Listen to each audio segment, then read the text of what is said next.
Good morning to all of you. And today's webinar on credit mechanism, mobility, and Academic Bank of Credit.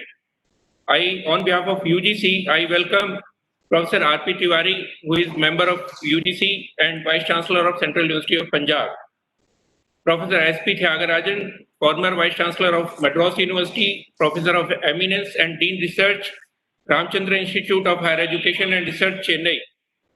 Professor Sandeep Sancheti, Vice Chancellor, SRM Institute of Science and Technology, Chennai. Professor Bhushan Patwardhan, Vice Chairman, UGC, would be joining us a little later. And I also welcome Dr. Pankaj Mittal, Secretary General, Higher Education, AIU. As we all know, sir, that new education policy has emphasis on multidisciplinary and holistic education. It provides a system of education which is flexible, liberal, fulfills the need of younger generation. NEP proposes to have a system having a flexible curricular structure, creative combination of disciplines, remove rigidity of existing system wherein a student has to enter into a degree, diploma, certificate course, and somehow if he or she is not able to complete the course, they have to enter again and to start all over again. So this rigidity will be removed from this present proposed system. And this system is going to provide opportunity for lifelong learning to the students. Like in our ancient times, when our country used to be the Vishnu Guru, the NEP envisaged rigorous exposure of a student to all streams, including science, arts, humanities, and professional fields. Emphasis is on to prepare global citizens. The proposed system provides opportunity for multiple entry and multiple exit.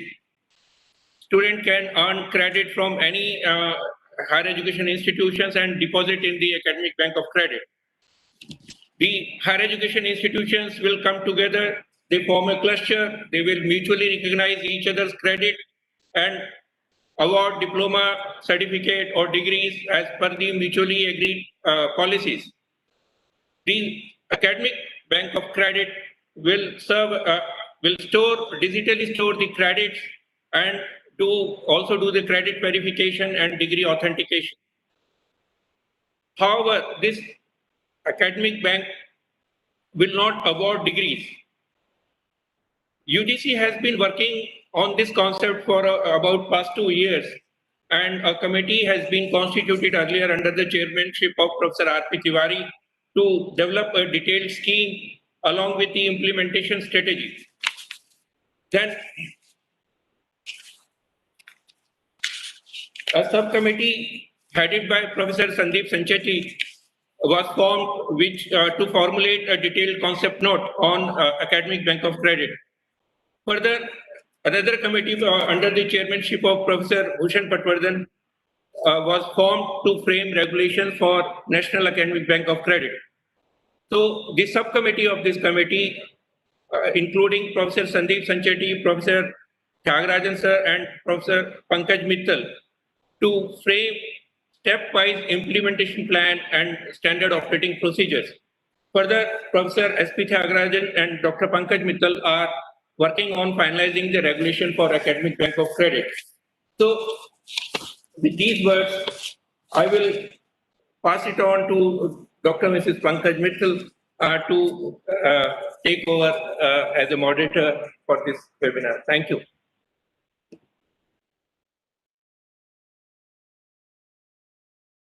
Ma'am आपकी आवाज नहीं आ रही है. Sorry. Good morning, everybody, and thank you, Dr. Surinder Singh, for the nice introduction. And thanks to UGC, especially Professor D.P. Singh, for giving an opportunity for talking on such an important topic, that is Academic Bank of Credit, and giving me an opportunity for moderating as well as speaking in this session. Welcome to all of you in this session, and we are joined by Professor R.P. Tiwari, who is the Vice Chancellor of Central University of Punjab. We have with us Professor Sandeep Sancheti, who is right now the Vice Chancellor of SRM University. And we have with us Professor Tyagarajan, who was former Vice Chancellor of Madras University. Professor Bhushan Patwardhan, Vice Chairman UGC, will be joining us shortly because he is right now in some other meeting.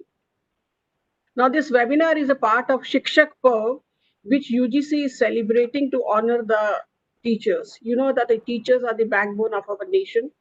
Teachers are the one who are shaping the destiny of the nation in the classrooms. Teachers are the one who will be responsible for converting the demographic dividend into a real advantage, because dividend can be both ways. It can be a dividend or a disaster depending upon how our youth is behaving. So India is the youngest nation in the world. So it is the responsibility of the teachers that we really accrue the demographic dividend because of the youngest nature of our population. So, along with the Shikshak Parv, we are also celebrating the national education policy, which has come to our country after 34 years.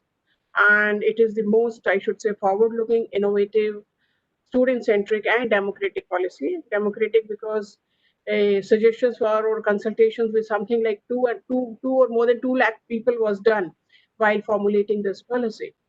So now one of the important uh, I should say, one of the important features of the policy, which I normally say, is that the policy is student centric.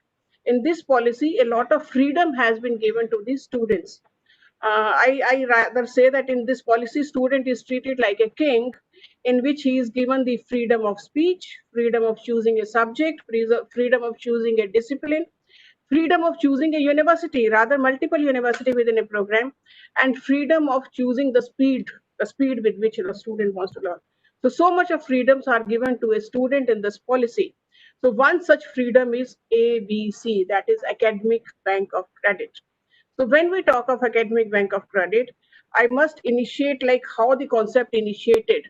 The concept was initiated by a concept paper prepared by Professor Bhushan Patwardhan, Vice Chairman UGC. At that time, we were calling it National Bank of Credit, NAC Bank, as a National Academic Credit Bank. So that once the concept paper was there, at that time I was working with UGC. So we started working on it. Then a committee was constituted. This paper went to the commission, and then the commission constituted a committee under the chairmanship of Professor R.P. Tiwari to look into various aspects of this bank. And then a committee was there. I was also there. Sandeep Sacheti was also there. Professor Tyagarajan were also there. And ultimately, a subcommittee was made to make a regulation. That subcommittee was chaired by Professor Sandeep Sancheti, with me and Professor Tyagarajan as member. So right now we are in the process of making the regulations. First draft is already ready, and maybe very fast we'll be making the regulations, because the implementation of the policy is being done at a very fast pace, both at the government level and we hope at the university level also. Now, what is this ABC? I'll tell in short, but then basically we are going to discuss ABC for 2.5 hours. And ABC is, I think, most innovative concept of the NEP. And most of the students are wanting to know about ABC. I'm sure the people who are joined with us, whether it is teachers, students, vice chancellors, they will clearly know what is ABC today. So what is ABC? ABC is an academic bank of credit.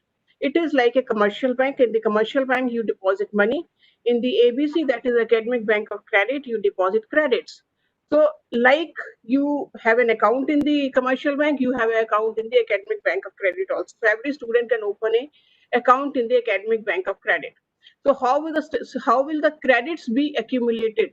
So there will be different ways of accumulating the credit. For example, right now you take admission in a program. It could be a BSc program, BA program, MA, MSc, any program. But once this academic credit bank or academic bank of credit comes into being, then the admissions will be there in addition to the programs, even in the courses. By courses, I mean that, for example, suppose there are 16 papers in a, say, BA program. So those 16 papers will be 16 courses. So what I mean to say is that the admission will be possible in individual papers also, means individual courses also. In India, paper term is more prevalent, therefore I'm using the term paper, but these paper are different courses.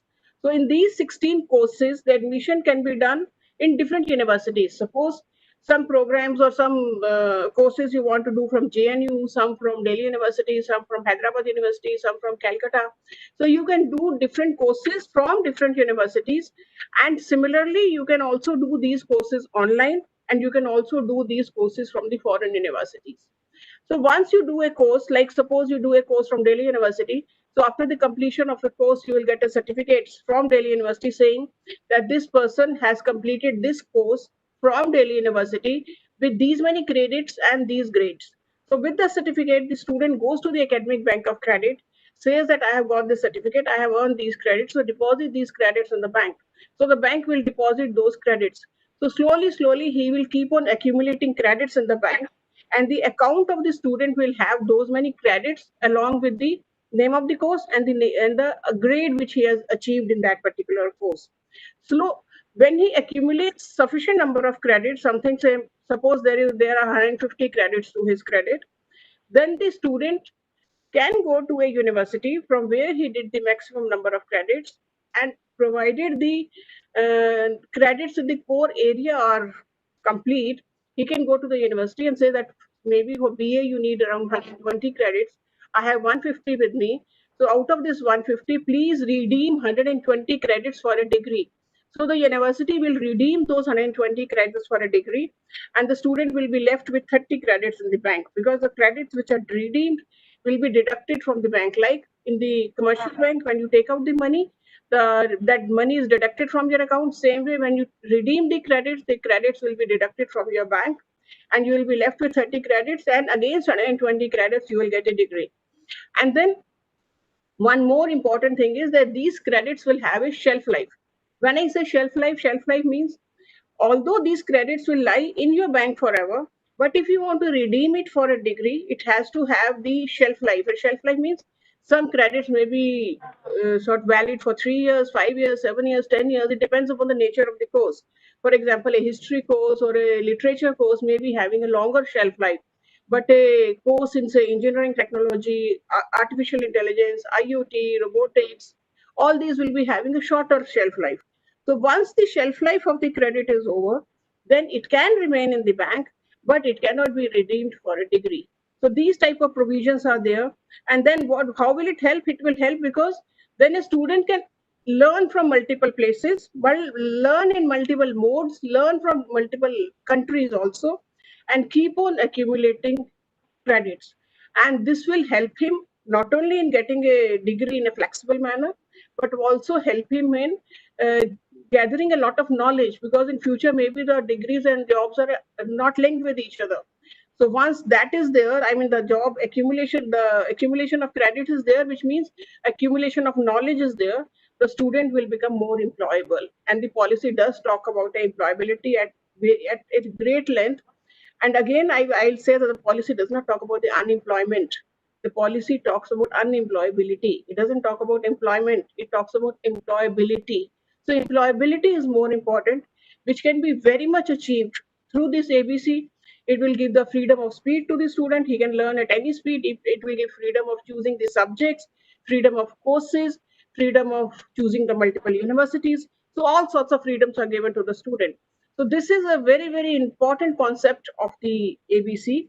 So I feel that this will be most liked by the students and the academicians. And once this is implemented fully, because a bank has to be established by UGC or the Ministry of Education, but once it is implemented fully, it has the potential to transform the sort of a higher education space of the India, and transform the way the education or the knowledge is acquired by our students. So I'm sure you will love this session. We have very eminent speakers with us. I will start with Professor Sandeep Sancheti, because he was the chairman of the subcommittee, which was making these regulations. I'll just read out his profile before I invite him for a presentation. He is going to give a PowerPoint presentation. So before I invite him for the presentation, I'll just give you a brief profile of Professor Sancheti. Professor Sandeep Sancheti, he's known as an institution builder. He holds a PhD degree from Queen's University of Belfast, UK, and he's currently Vice Chancellor of SRM University in Chennai. And he was the past president of AIU, where I am the Secretary General. He was the past president, and the past president in AIU, is the senior most vice chancellor in the country. So he has been the senior most vice chancellor in the country. Before that, he was in Manipal University, president of Manipal University, Jaipur, and director NIT Delhi and director NIT K. Surakthal. He has also served as director in charge of NIT Tiruchirappalli, NIT Calicut, School of Planning and Architecture, Delhi, mentor director of NIT Goa, NIT Pondicherry, NIT Sikkim. I think almost all the NITs he has served in. And he is a member of Council Indian Institute of Science. He is also serving different professional bodies like SPICMACE, FICCI, CII, EPSI, etc. And he's a recipient of Commonwealth Scholarship Fellowship under Colombo Plan, and was a visiting fellow at visiting faculty at Asian Institute of Technology, Bangkok. And apart from academics, which is very good, he is a keen player of bridge and squash, and is an active member of Rotary International and a few other social programs. So welcome, Professor Sancheti, to this program, and may I request you to give a presentation?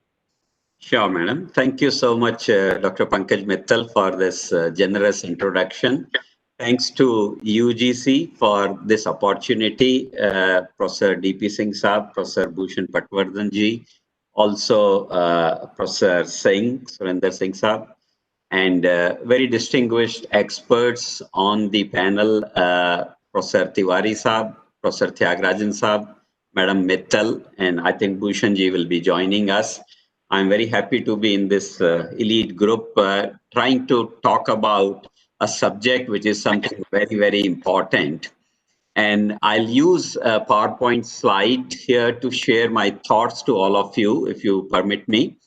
And as has been introduced both by Surinder Singh ji and Madam Mittal, we are talking about the Academic Bank of Credit. I have intentionally named it as the ABC of National Education Policy because I consider this to be the most important aspect of the policy in terms of students. Yes, there can be many important things in respect of many other things, but in terms of students, I think I consider this to be one of the most important, and hence I'm saying this is the ABC of the National Education Policy 2020, which has been pronounced just now. And hopefully this policy will be the key change maker in the Indian higher education space, as most of us are envisaging that. And keeping that in mind, I put some 8-9 slides to explain you the ABC, the concept of ABC, but I'm very happy that the foundation has already been laid by Professor Mittal and Surinder Singh ji about what I was going to speak, but I'll try to give you a little bit of more detail. So before I start, I'll simply put a small slide here with the general comments for NEP 2020. I'm not going to discuss all that, but I would say that it is a policy which is focusing on reforms with the potential to transform. And transformation is what we will achieve through ABC, and that's why I've said that. Of course, it's in the pursuit of excellence, and excellence is not what a teacher defines or institute defines or someone defines. Excellence is what a student defines, and therefore we are talking of this sort of an excellence through ABC, which is there. Has already been said that more than 2 lakh or whatever number of feedback. So, well, a very consultative process was adopted here. A very big dream, which is what I like about the policy, that policy is dreaming big. For example, 10,000 institutions awarding degrees. I think that will be very big because right now we are limited to less than 1,000 institutions awarding degrees. So that will be a tenfold expansion, which will be there. Of course, it's all covering UKG to PG and new regulatory frameworks and all that you'll probably know. We emphasized once again on the aspects of access, equity, accountability, transparency, etc., which is very nice. But I'm very happy that this will also be able to drive speed, efficiency, and diversity. And within the diversity, I'm more happy about the academic diversity. And academic diversity is going to be emphasized by ABC. Right now, we sit in silos, we sit in verticals. We sit in what institution says that we are going to deliver is where the academic diversity finishes. Whereas now this will be opened up. Madam did say that it will be decided by the students or the stakeholders themselves directly. I think that's a wonderful feature which I'm trying to describe to you. And henceforth, I'll be on ABC or the academic aspects which are there. So few academic aspects which are important for NEP 2020 for me. Number one is student centricity. And by the way, this term is also known as Education 4.0. Many of you might not know it, but like Industry 4.0, Education 4.0 was also coined some 4-5 years back. And this is not about the technology alone. It is more about the student centricity, students choosing the whole thing. And that's why this concept is important. As far as I'm concerned, FICCI introduced me to this Education 4.0 somewhere in 2016-17 in their policy framework. The interesting thing about this is many of you, we cribbed about 3 years to 4 years, and 4 years were attempted successfully somewhere and then it was closed and all that. I think no one is now going to decide what is 3 year and 4 year. A student himself or herself will decide. For example, if I'm an engineering student and if I'm a good student, I can do my 4 years degree in 3 years. I think that can be a provision in the ABC. But if I'm let's say, Bachelor of Arts student, and I want to do my industrial training for 1 year, do some research based in social work, and then get my degree, I can do a 3-year degree in 4 years. The control will be in the student's hand. And therefore, this is very, very important that you are not going with a fixed frame of mind and you are not getting frozen with what institution or regulatory frameworks offer you. Right now, I cannot get an engineering degree in less than 4 years. It may happen. Right now, typically, arts or commerce degree is in 3 years, and you have to obtain in that kind of a time frame. Another important thing academically, which has been brought out by NEP, is the online, the open and distance modes, etc., are going to be used successfully for mixed mode of delivery, which is very nice.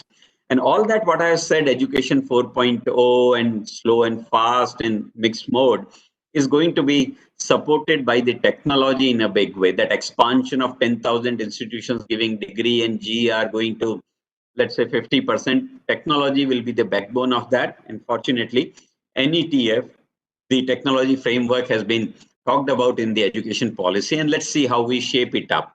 What policies, what tools, tackles we bring. For example, India can have a Zoom-like application, which can be used by all of us almost free of cost. And there were attempts made by a project of NMEICT doing such things, and such things are also happening, for example, virtual labs and all that. Of course, we are going to follow multidisciplinary approach, extend it to interdisciplinary, transdisciplinary, cross-disciplinary, whatever name you like. You can connect with that, but multidisciplinary is the word used in this, and this is the real core focus of earlier NACB and now ABC, the Academic Bank of Credit. That person can take maths with music, with electronics, or some kind of any combination which you can imagine, which satisfies your quest for education or interest for knowledge or whatever. You can possibly do it. And that's why multidisciplinary is the most important aspect of ABC. And then, of course, till now, we were sitting in separate vertical. Oh, you get a BWalk degree when you do skills.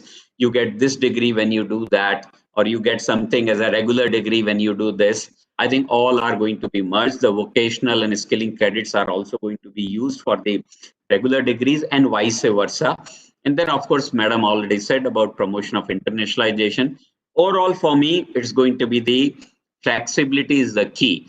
No teacher is going to decide what a student is going to do in all. So the autonomy, as we call, is going to percolate down to the student's level.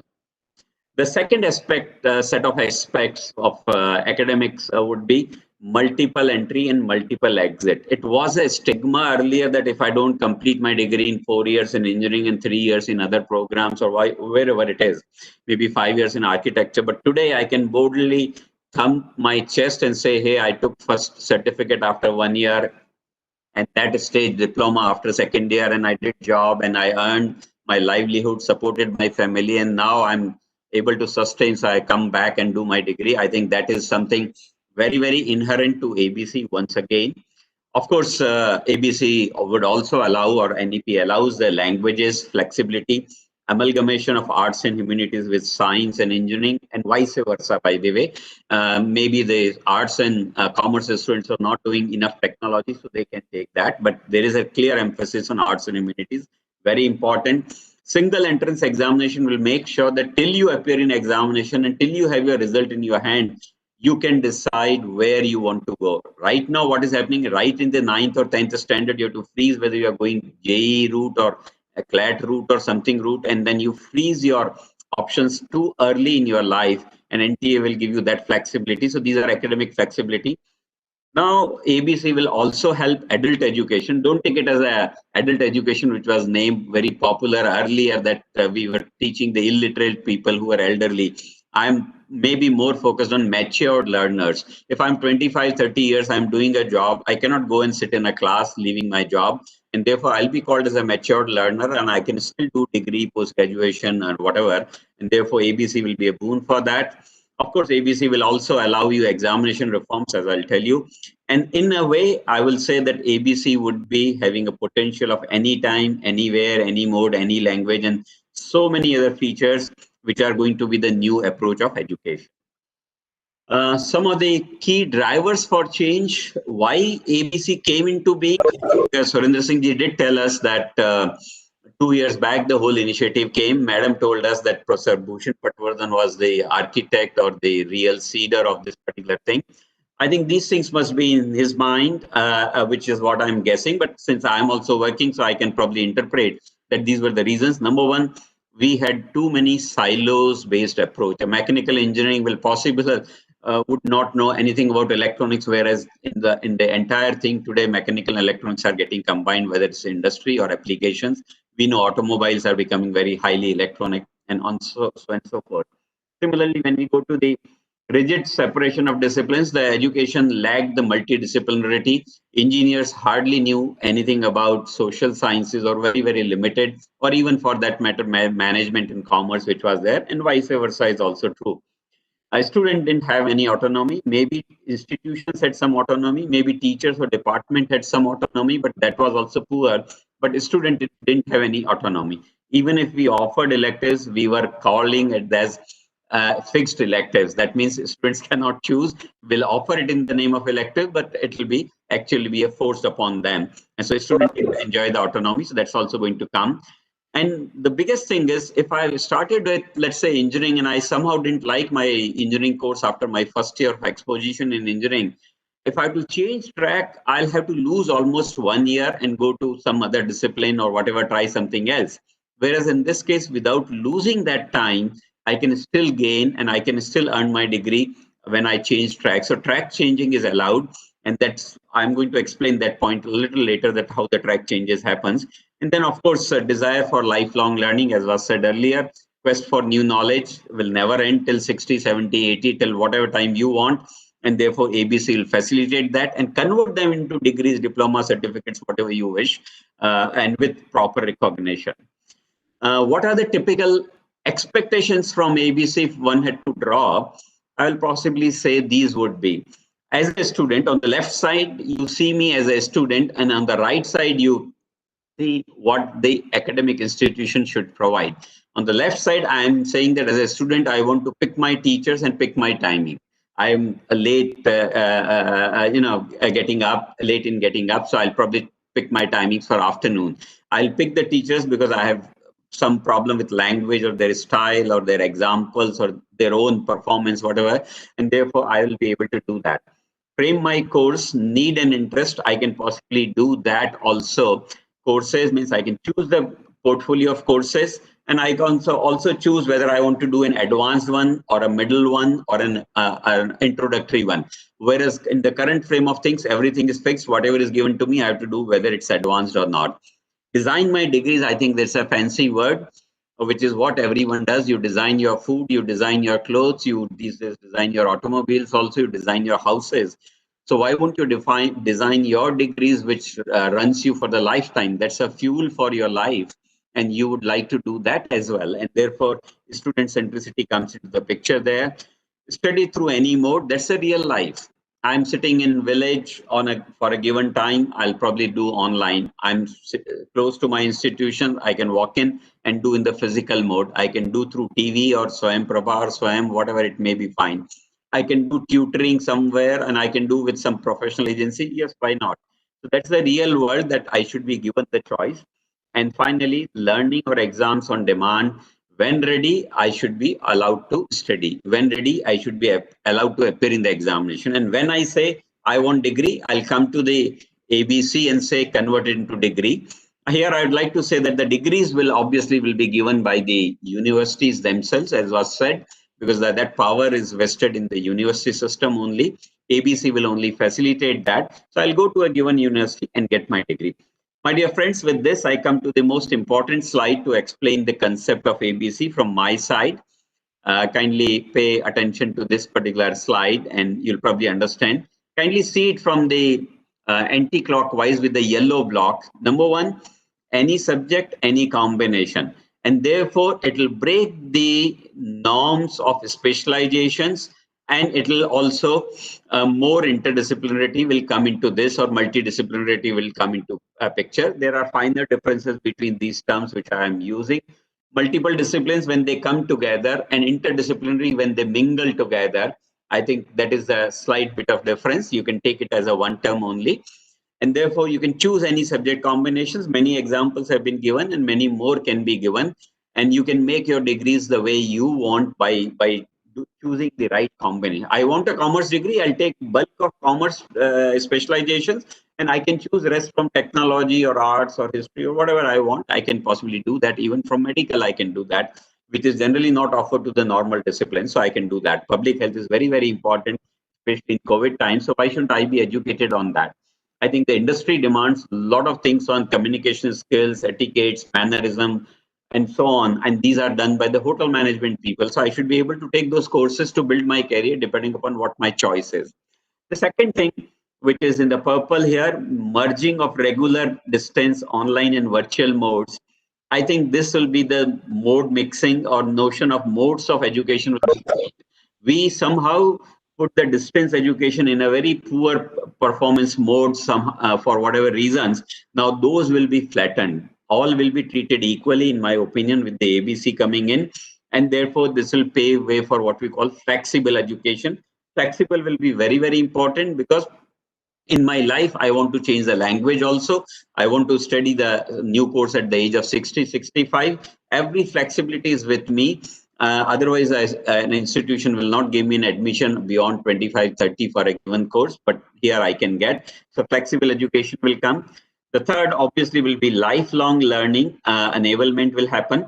The real thing is multiple entry, multiple exit. You can work, you can come back and study. Again, you can go for work. Again, you can come back and study, and things will be there. You can be slow and fast learner.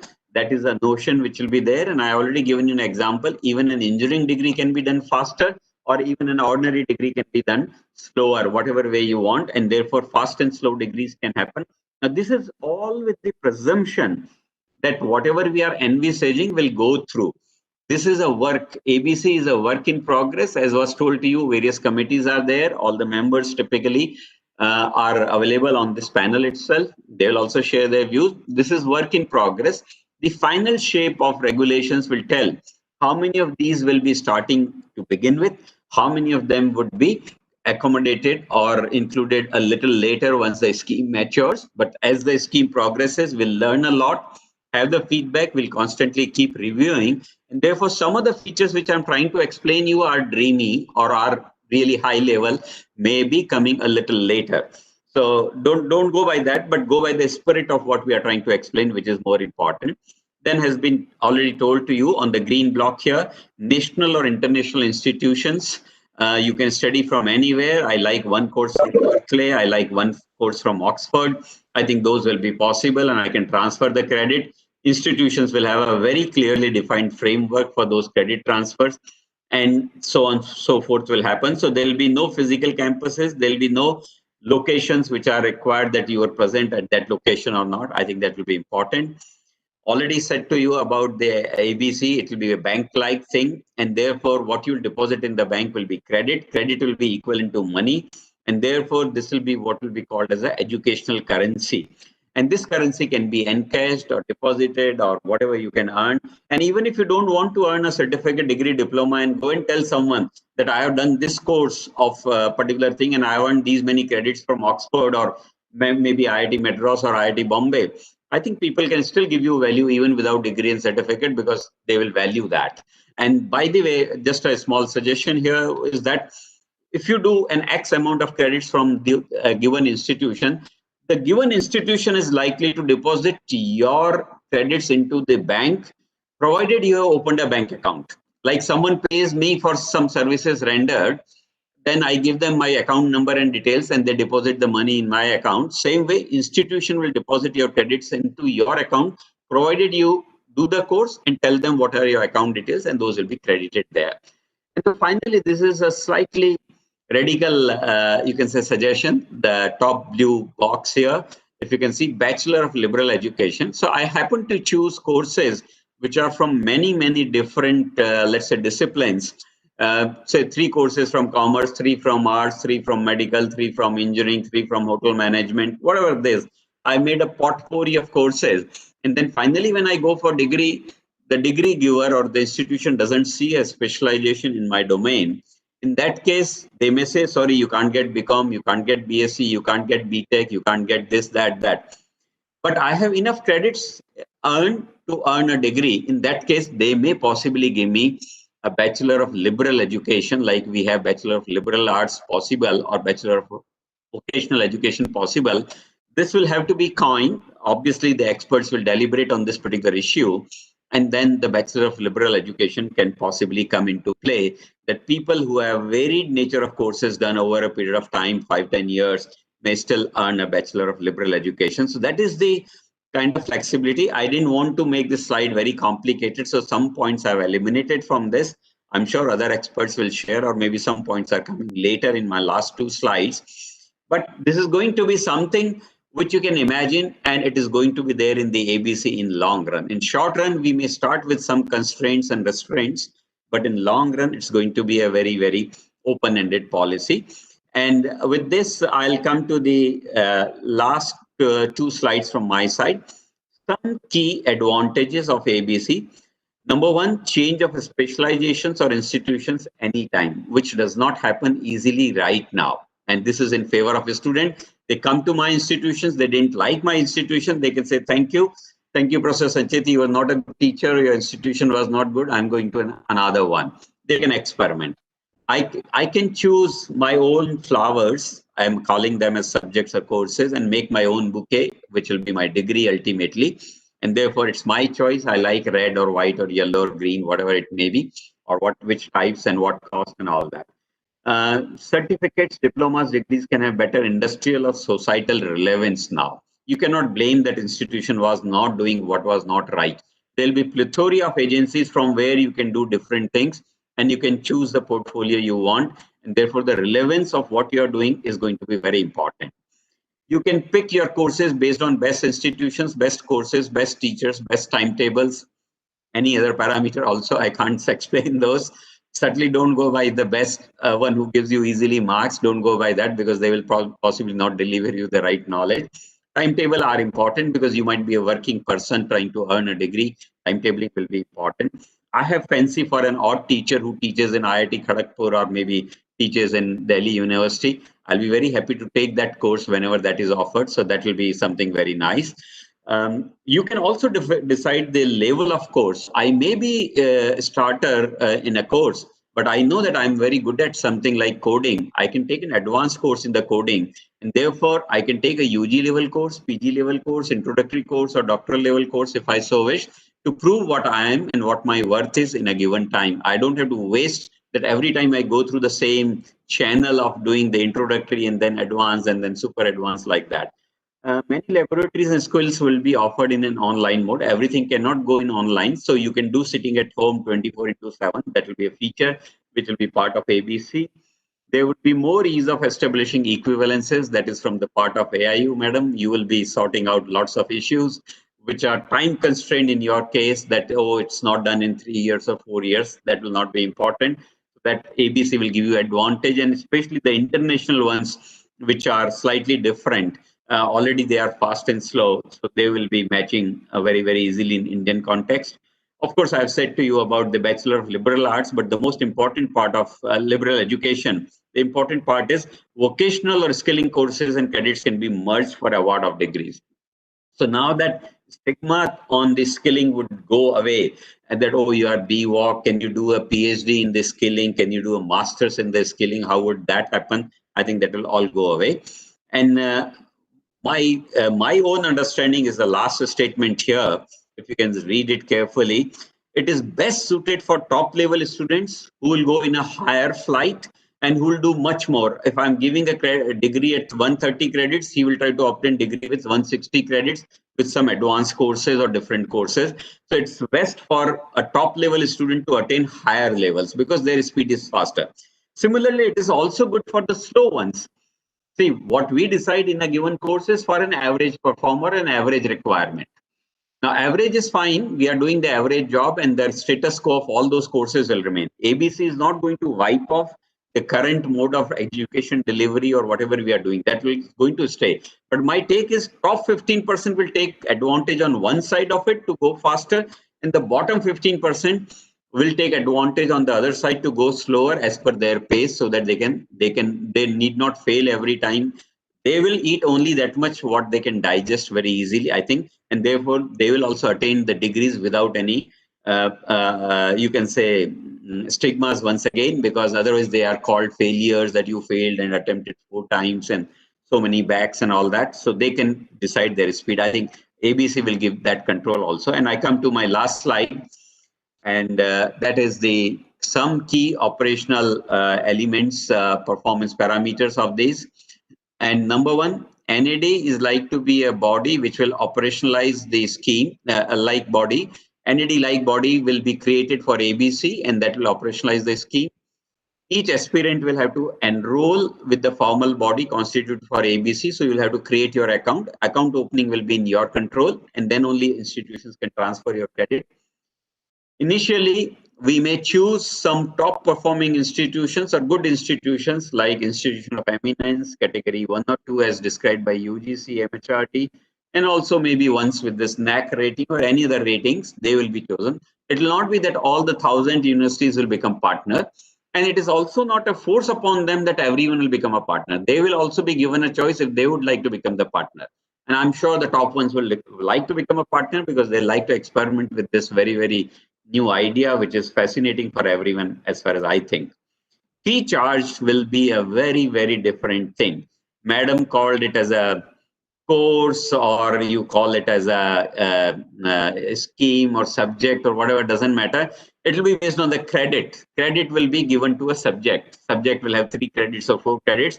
Fee will be charged based on the credit enrolled and not the degree programs that I'm doing, BTech or BA or BCA or whatever that may be. And therefore, we may require a standard definition of credit across participating institutions. And if not, will require a special conversion formulas between them in case they follow the different definitions of the credit which are there.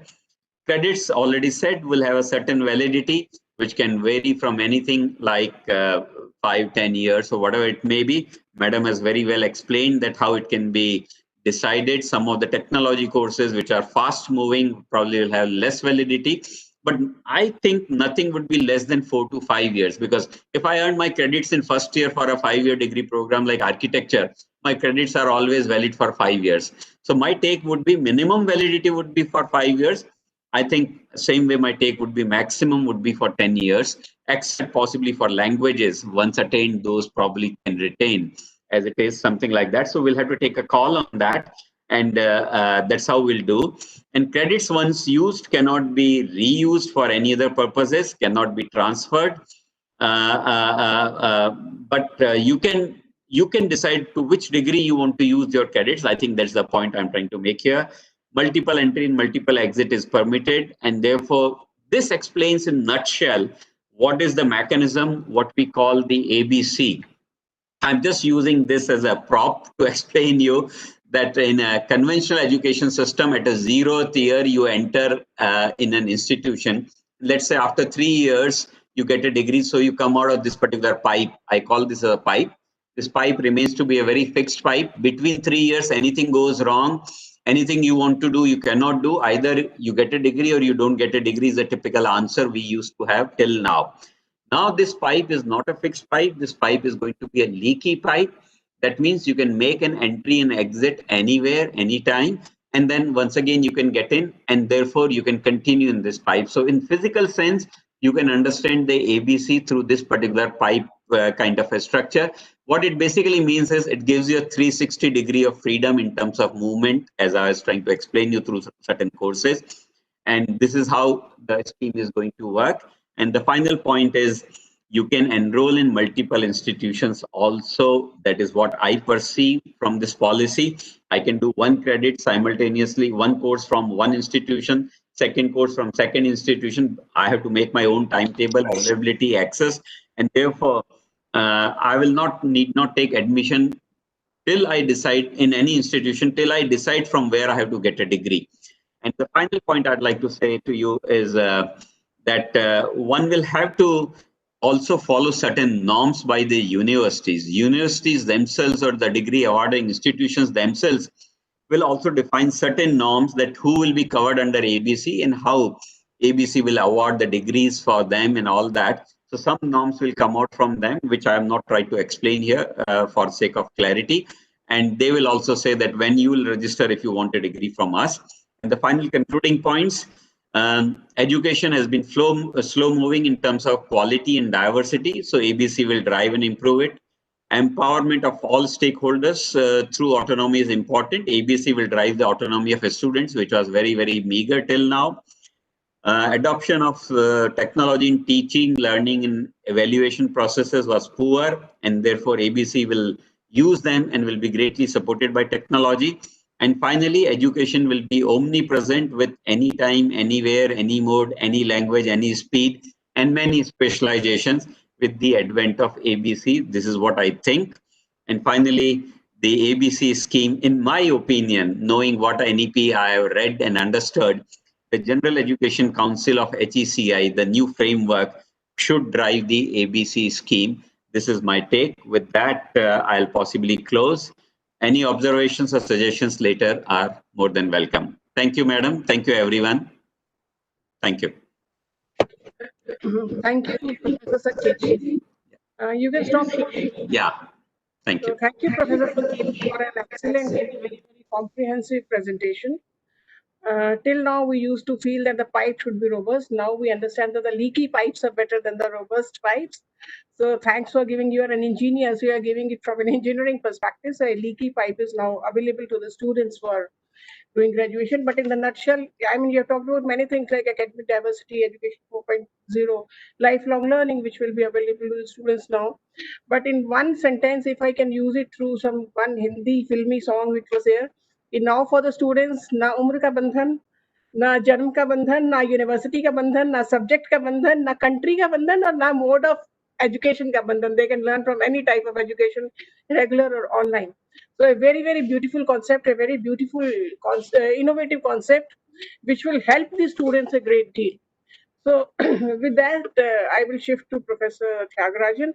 Professor Tyagarajan was the committee member which was making the regulations, like Professor Sancheti, myself, and Professor Tyagarajan. We three were making the regulations. So he is apt at what the regulation was and why did the need for ABC arose? What was the need for it? So before I request him to speak, I'll just give you a brief biodata of Professor Tyagarajan.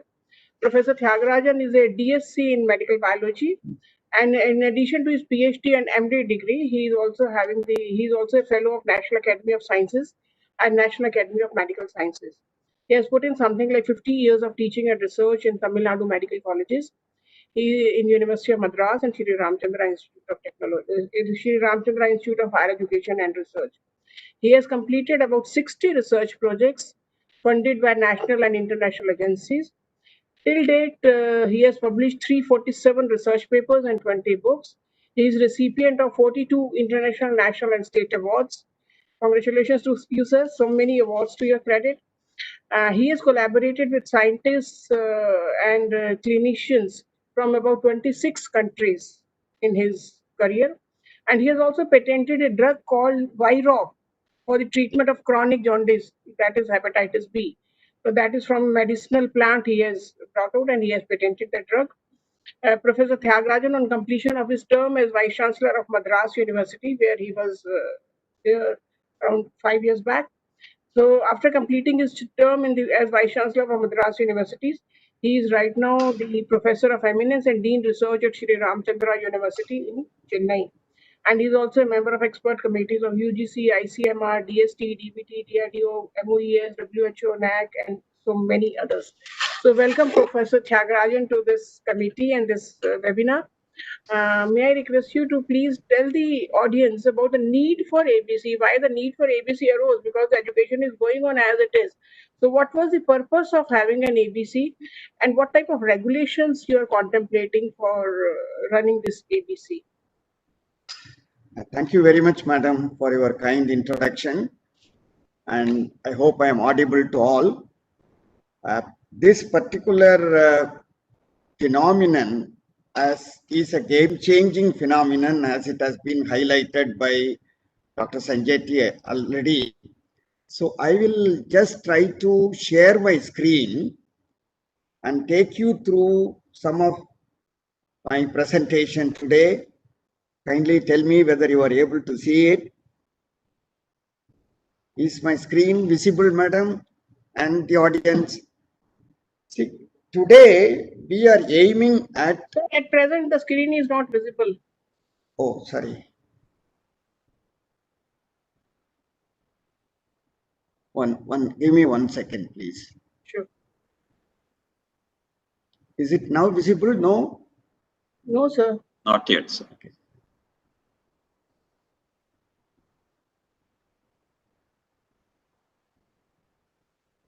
Yes. Is it okay now? It is about to come. It has started. Yeah, it's coming. It's Yes, coming. yes, Okay. yes. Okay. Thank you.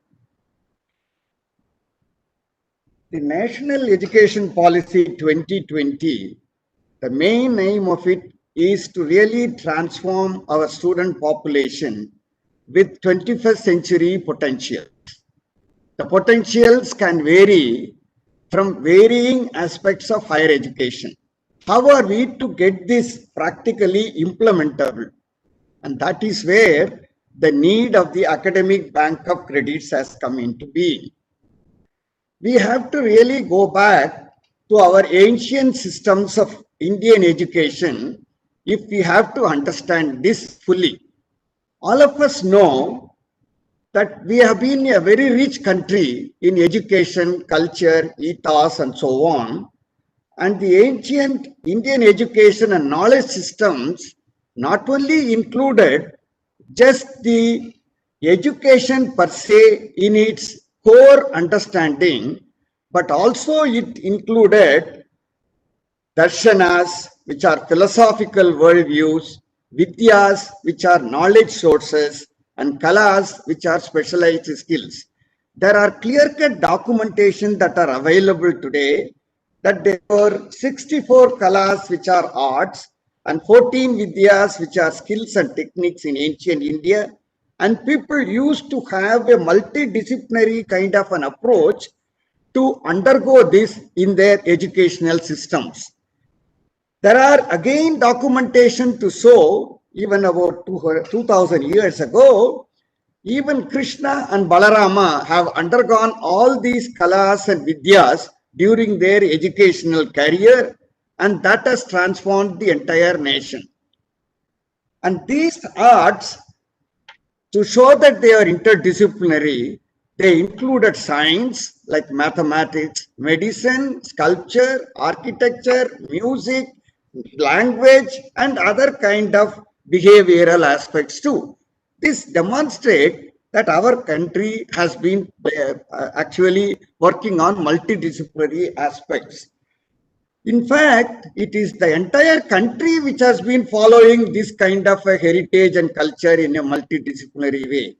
There are a lot of documentations, even in the south of India, such kind of multidisciplinary education has been undertaken in the Sangam Tamil culture, which is documented, which has been promoted by the dynasties that were there through Pallavas, Cheras, Cholas, Pandya kings and others, which have induced dramatic development in the field of art, architecture and literature. As you could see, several architectural marvels also in the south of India.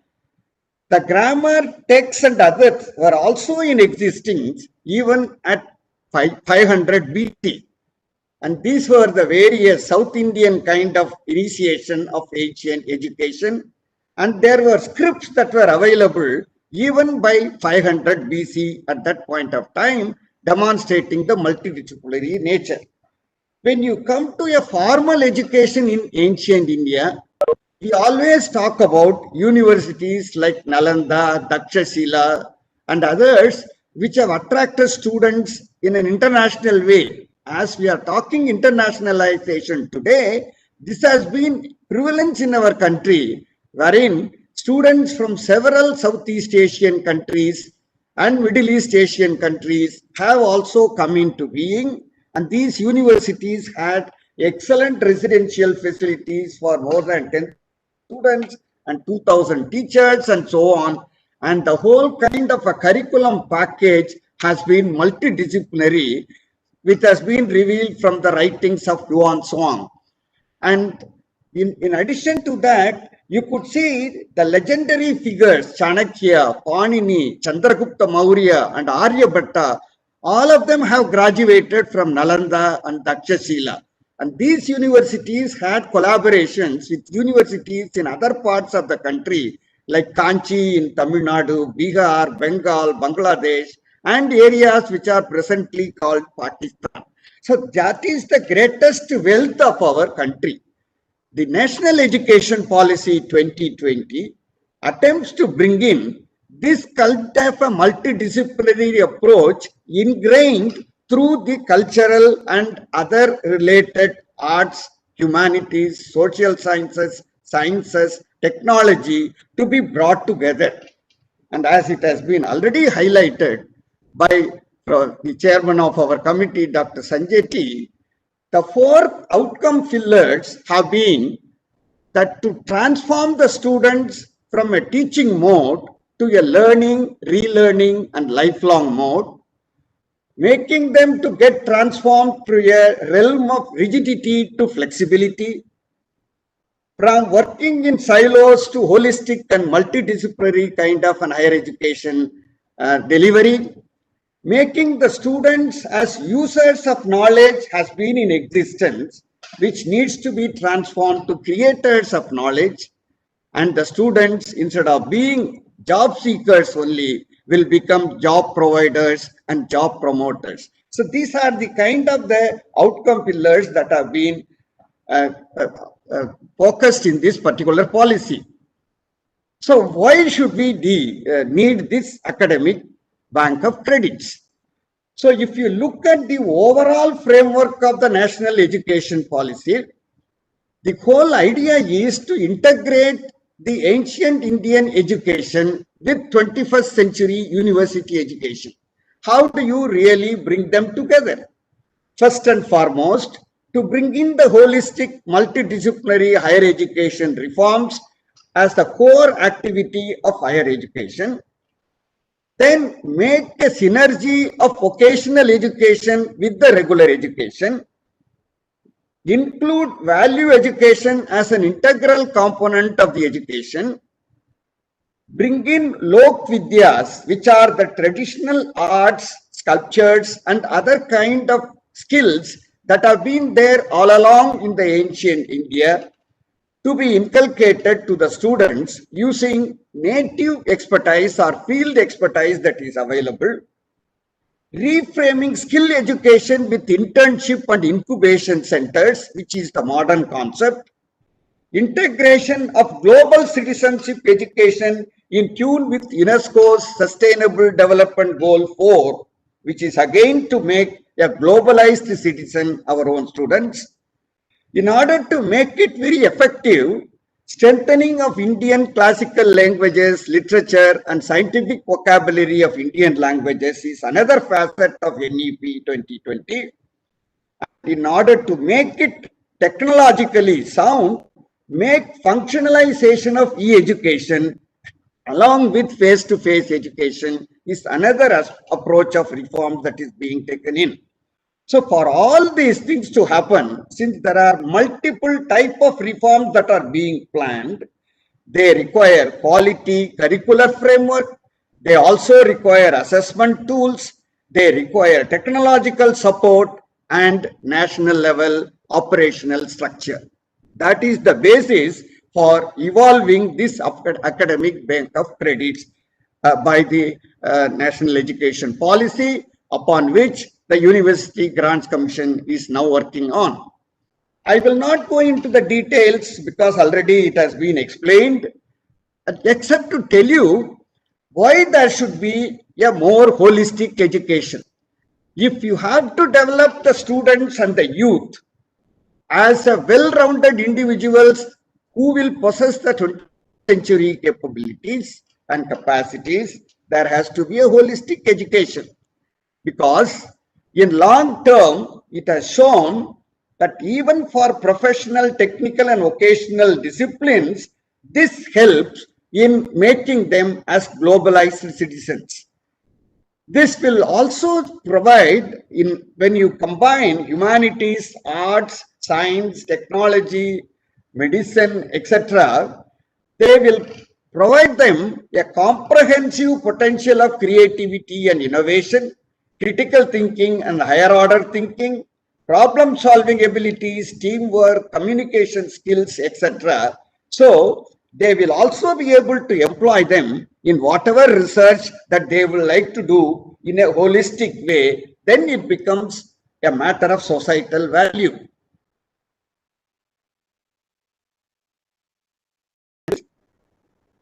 Entry options have been given out. I will not go into the details already about this. Dr. Sanjay T has explained, but I am only giving the reason why this needs to be there, so that people will be able to acquire their degrees as per their pace and as per their desire, aptitude and so on, which will also bring in the concept of flexibility in curriculum and novel engagement with core options as per the desire of the students. Here, one more important requirement is that in holistic education, you have to develop the infrastructure and the facilities as well. When we want to think in terms of so many varied areas with equal importance, like languages, literature, music, philosophy, Indology, theater, education, mathematics, statistics, etc., you have to have everything to be provided for as departments. Same way, departments of vocational educations and again value-based educations, seva and service participation in community service programs, and facilitating the students to work with artists, craft persons, business houses, villages, local communities across the community, across the world, so that the students will have an opportunity for the so-called real-time internship and the kind of innovative approaches that they can make, which will further improve their employability. So this is the kind of a transfer that is being thought about, and to facilitate this, the credit mechanism has been introduced, and as it has been said by Dr. Sanjay T, we have to have a clearer understanding of the credit and the credit transfer facility to facilitate the proper functioning of the academic bank of credits. So this multidisciplinary education will also focus on research and innovation by setting up of incubation centers, technology development centers, etc. So that modern requirement for a student will also be facilitated, and that could also be done in different parts of the country, different institutions of the country, so that the credit earned through their incubation center work or any other kind of a frontier area of collaboration that they may do will be able to help them. The yet another facet of requirement is the global citizenship education. This global citizenship education, in order to provide the kind of the potentials for the students as per the Sustainable Development Goals 4 in quality education proposed by UNESCO, is also being thought of to be ingrained through the National Education Policy. And for that again, the same kind of flexibility needs to be provided to acquire the kind of credits that they would like to earn, wherein the domain of learning is matched with the key learning outcomes on 3 different domains of cognitive domain, socio-emotional domain, and behavioral domains. If this can be done in different parts of the world also, this is transferable as credits. That is, in principle, is agreed upon, and we are a member state signed for this SDG 4 under the UNESCO agreement. So this can also be provided for inside the country by integrating vocational education into the college and university education. A process is being initiated wherein, while the BVoc degrees can go and continue, vocational courses out of them can be made available to the students enrolled in all the bachelor degree programs who are doing regular programs, and also for the 4-year liberal arts programs. So then these capacities are brought in and built in, and this will help that institutions themselves can innovate several models to bring in and institutionalize the parallel offering for both bachelor degrees in vocational education as well as the courses in vocational education to the regular programs. The Indian knowledge, culture, values are the other ingredient that has been thought of to be brought in. The national education policy also provides scope for bringing in scientific vocabulary of Indian languages, which will be available for the students to go through. And then it will also strengthen the promotion of classical languages and literature, then promoting traditional arts and Lok Vidya, and there will be an institute for translation and interpretation. So these are all various infrastructural and knowledge avenues for the students to opt for if they are seriously interested in it, and they could promote their own knowledge, aptitude, and skill. The Lok Vidya itself is getting modernized. That is a proposition in the policy. Since these are always in the community, and the traditional arts are also there in the various people, reskilling of the people, recognizing their skills is also one of the concepts that has been introduced here, so that they will come into the national qualification framework. So these teachers who are there in the community will also be promoted along with the promotion of traditional arts or Lok Vidya by creating e-modules and e-courses. It is proposed that such e-courses in Lok Vidya will be produced in 8 major regional languages, including Tamil, Telugu, Kannada, Malayalam, Gujarati, Marathi, Odia, and Bengali, and for which the Indian Institute of Translation and Interpretation will work on. So thus, I would like to summarize by saying that the various dimensions of the reforms that are anticipated in the national education policy, it involves norms, guidelines, and also technological facilities in higher education institutions. And also they require assessment tools, quality framework, and national level operational structure to coordinate the whole functioning of the academic bank of credits across the country. Hence, the policy has proposed the establishment of the academic bank of credits as a national level operational structure for performing these functions.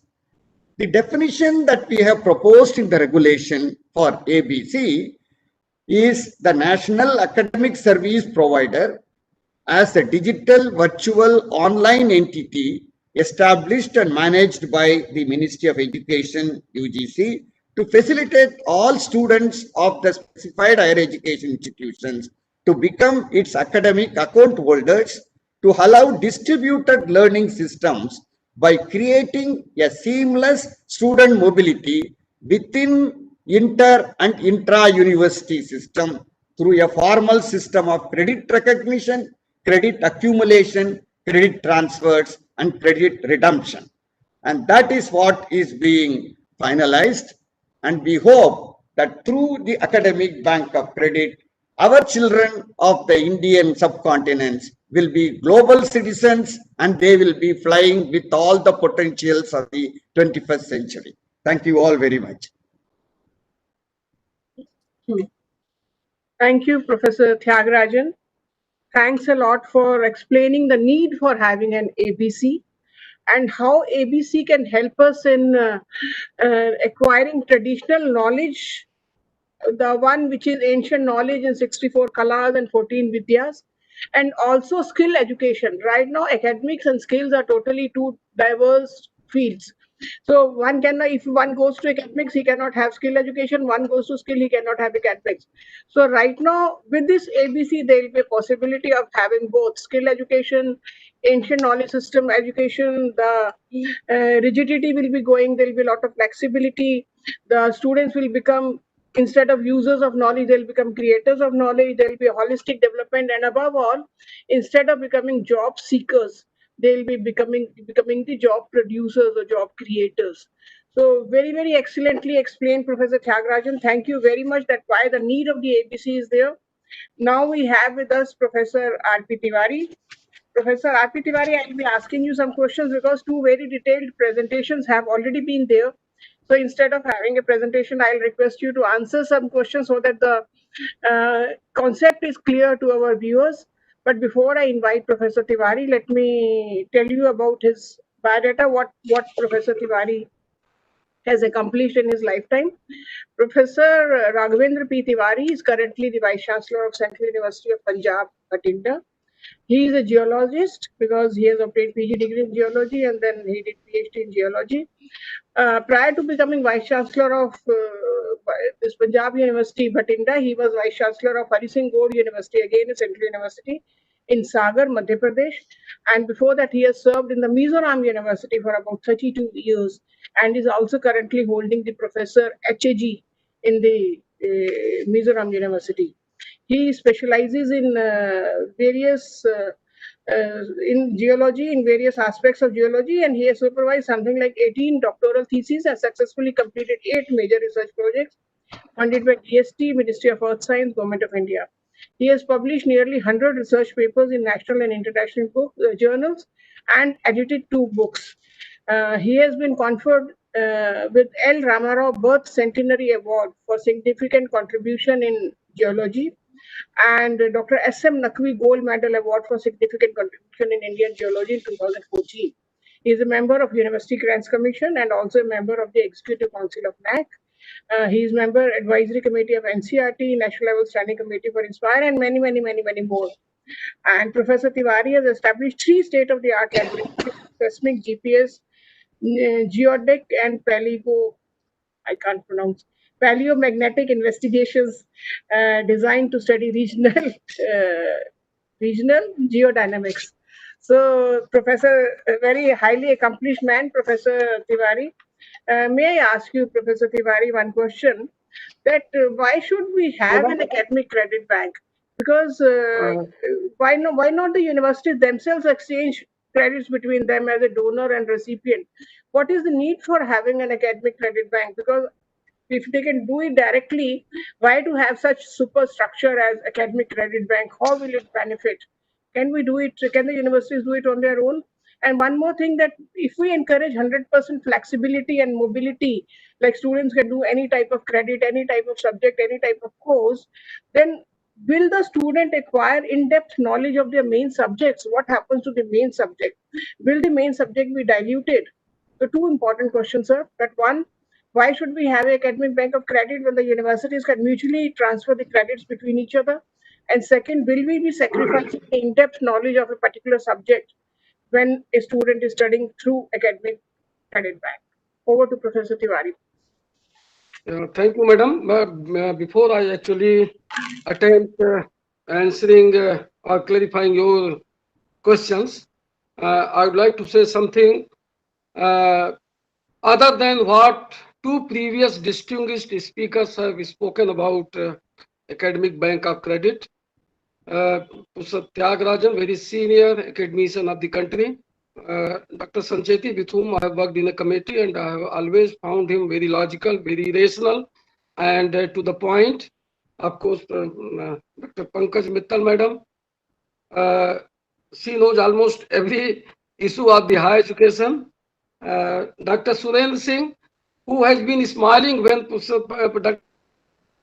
about my specialization, because from his geology background, and he knows how correctly madam was pronunciating geological terms. So I saw him smiling, and all distinguished academicians of the nation, teachers, students who are privy to this very wonderful exercise being carried out by Professor Mittal under the aegis of University Grants Commission.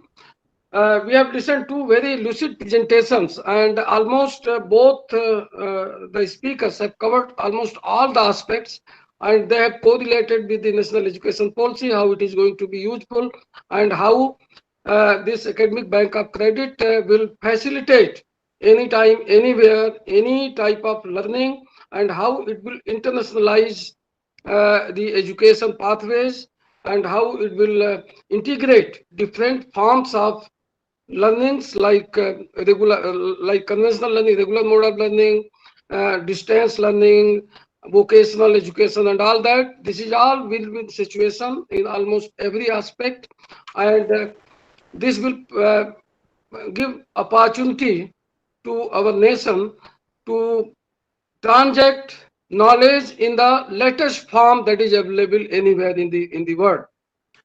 I'm highly influenced by the opening remark of Professor Tyagarajan, who actually exemplified that how interdisciplinary and holistic education was imparted in our ancient educational institutions.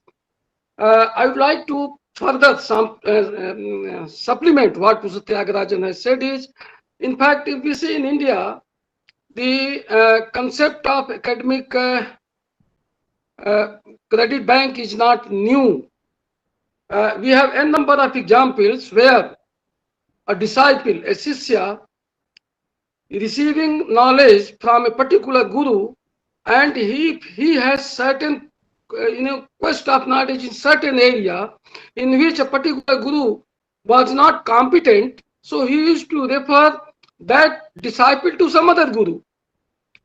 And not only that, and then after learning from another guru, he has to report back to the original guru and say that I have learned this, and narrate the whole learning that he has undergone, that he has taken from the new guru. Likewise, even Tyagarajan, he referred to Nalanda, Takshila, and all. So for gaining specialized knowledge, students used to migrate from one university to another. So in some form, not of course in the form we are talking about today, this credit transfer provision was already available in our ancient education system. See, if we see what is plaguing the traditional university education in our nation, one of the important factors, my experience, is inbreeding, where the students learn from an institution and then they get employment. You take example of any traditional university in the country, we find that more than 50% teachers have educated from the same institution where they have learned, they have studied. And this is one of the major deterrents for quality education in our country, in my opinion. Now, here lies the importance of academic credit bank. And, because when we say that, students can earn certain amount of credit from other institutions, they can earn credits from the courses that is very close to their heart, that very close to their mind. They are interested to really learn that and make use of that in their real life situation. So here, that will happen not from, not from only another institution, only one another institution, but that can happen from n number of institutions. Like one course, a student can earn from Madras University, another from Bangalore University, another from the University of Sancheti, and all that. So, this is basically, it is not only the earning of credit and learning a new course or the learning a course of his or her choice, but it is the culture of learning, it is the work culture, it is the pedagogical approach, varying pedagogical approach to students will be exposed to, because in different institutions they have their own core strength, they use a particular pedagogical pathway. So it is, student will be exposed to different learning environment alongside learning culture, which is very important. And that is why we say that we should not promote inbreeding, because only one culture, prevalent culture, whether it is good or bad, that will continue if there is inbreeding. So a student is trained in different work culture, in different learning culture, in different learning environment. So that is why, this is partly the answer to what Madam Pankaj Mittal has asked. So it is, learner will be exposed to different types of, not only the curriculum, as I said, curriculum, pedagogical approach, evaluation tools, all these things would be new. Even the evaluation tool, which is very important, because learning outcomes, unless we have real measurable tools for assessing whether a student has really attained the level of knowledge that is expected or that is predefined as a graduate attributes, if we don't have real measurable tools, then the very philosophy will be defeated. So student will be exposed to different evaluation tools as well. So it is a win-win situation for the student, and he will have real, in the most democratic manner, he will receive information. So this is the real advantage of our ABC. Now, uh, I don't know what the regulation really contains and what is the coverage area of this credit transfer, credit accumulation, credit redemption. In my opinion, it should be even for the PhD program. To begin with, it can be for the PhD coursework, where we have some, UGC says that we can have coursework up to 16 to 20 credits. So some universities have 16, some universities are having 18 credit coursework, and so, because the different types of, the benefit that we will have for the certificate program, diploma program, UG program, or PhD program, the same benefit it will give to PhD scholars also, those who are pursuing doctoral degree. So initially, later on, how it can be done in the actual research component part of the PhD program, but if it can be done for the PhD coursework, then in my opinion, that would be good. See, there are certain things like, when we say that it is the pace of students are free to choose their pace of learning, fast learners, slow learners, average learners. That is what we are philosophically talking about, the advantage of this. And if this actually has to happen, then in my opinion, the minimum duration of the program and the maximum duration of the program should also have to be, we have to do away with that. Otherwise, this will not really give the intended benefit to the. Why I'm saying so is, if UG program is, for example, 3 years without research as it is envisaged in the new education policy, if it is 3 years and say the credit is 120 credit, in that case, even the fast learners also had to complete, duration also, because if you have rigid duration defined for any program, and before that, even if some student earns 120 credit, and in 2 years, and if we have the minimum duration of the program defined, then he cannot walk away with the degree in 2 years, even if he has earned 120 credits by working extra hours and making additional efforts. So the rigid minimum, and likewise, if I have listened that the shelf life of the credits accumulated, as Madam Pankaj Mittal has very rightly used the word shelf life of the credits earned. Now, and there was suggestion from Professor Sancheti Saab that minimum 5 years, maximum it may go up to 10 years. Now, and we know that present, so there has to be accordingly regulatory provision made. It is not only in terms, not only in the regulation that this committee of esteemed academicians will make, that is on academic credit bank, but also durations defined for other programs. Because the regulation that the committee is working out, it will through this only this will be governed. But if like specification of degrees regulation of UGC, and if that philosophy is imported by HESI, also Higher Education Commission of India, so this will not give actual benefit, intended benefit to the learners. Therefore, we should not be very rigid about the minimum duration of the program as well as maximum duration of the program. Another very important point that was raised, I don't know, the Professor Sancheti and Professor Tyagarajan or Madam, is that she has spoken about the in-depth knowledge.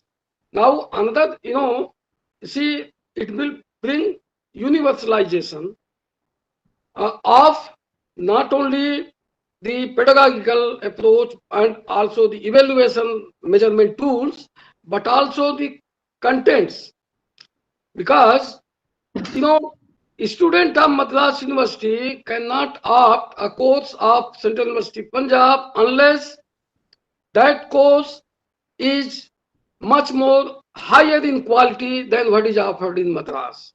Therefore, there will be stiff competition between the universities to evolve qualitative course content for each of the program. Then only students from other universities will offer that. So and there should be some incentive.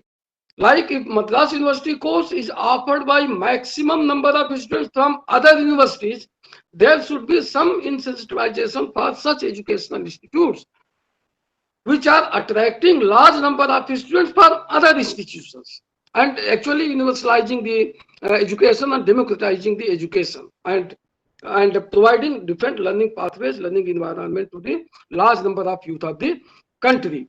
So this will certainly take care of in-depth knowledge, because that is certain incentive. Say Madras University will get so much growth if 10,000 students from other universities are opting its courses. So then there will be a stiff competition to evolve good course and to evolve best pedagogical approach suiting to all the learners enrolled in that class and evaluation tools. So it is, stiff competition to develop your best course content, use best pedagogical pathways, and best measurable tools. There will be stiff competition among the institutions. So this will also inculcate the spirit of qualitative competition among the institutions, even among the teachers, within the intra-university teachers, within the university. There should be some incentive for those whose course is attracting maximum number of learners from across the country. So even there will be competition, and teachers will be encouraged to evolve high quality, high end, and the program which really inculcates skills. So all these things, totality, in my opinion, before actually working on the regulation, because the whole entire concept and the detailed concept has to be in place, and then working out the regulations to see that those basic concepts are really taken care and the regulation really becomes facilitative. So this is my submission. And here, see, there may be one issue, like Madras University. If the UG program is 120 credit, then what is the minimum credit required for learner to obtain from Madras University, and the remaining credits from others like core courses? Now, if we see ideally our course structure, our curricular framework in different universities, what we find it in the choice-based credit system, say if the PG program is, for example, 90 credits, then at least 58 credits are the core courses.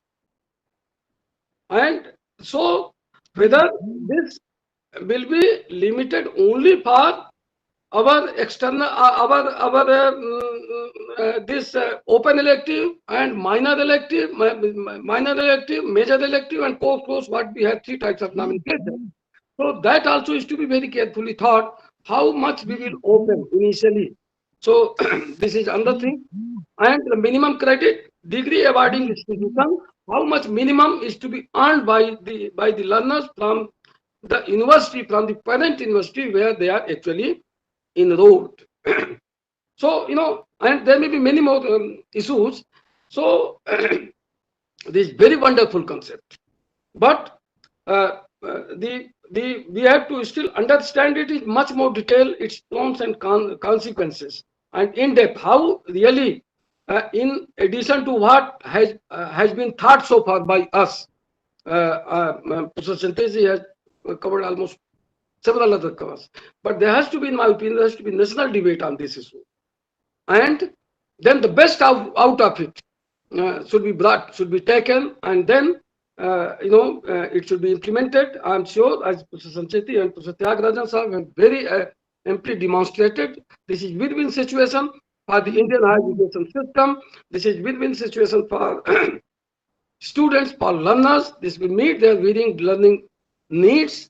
So, and this will really revolutionize our higher education system of the country, and therefore, it's our prime and bounden duty to think all its implementational aspects and try to give maximum benefit to our youth of the nation out of this very wonderful scheme, which was envisaged initially by Professor Bhushan Patwardhan, and then this Professor Pankaj Mittal, Professor Santeti, and many others have really worked very hard to conceptualize this, to work out the details.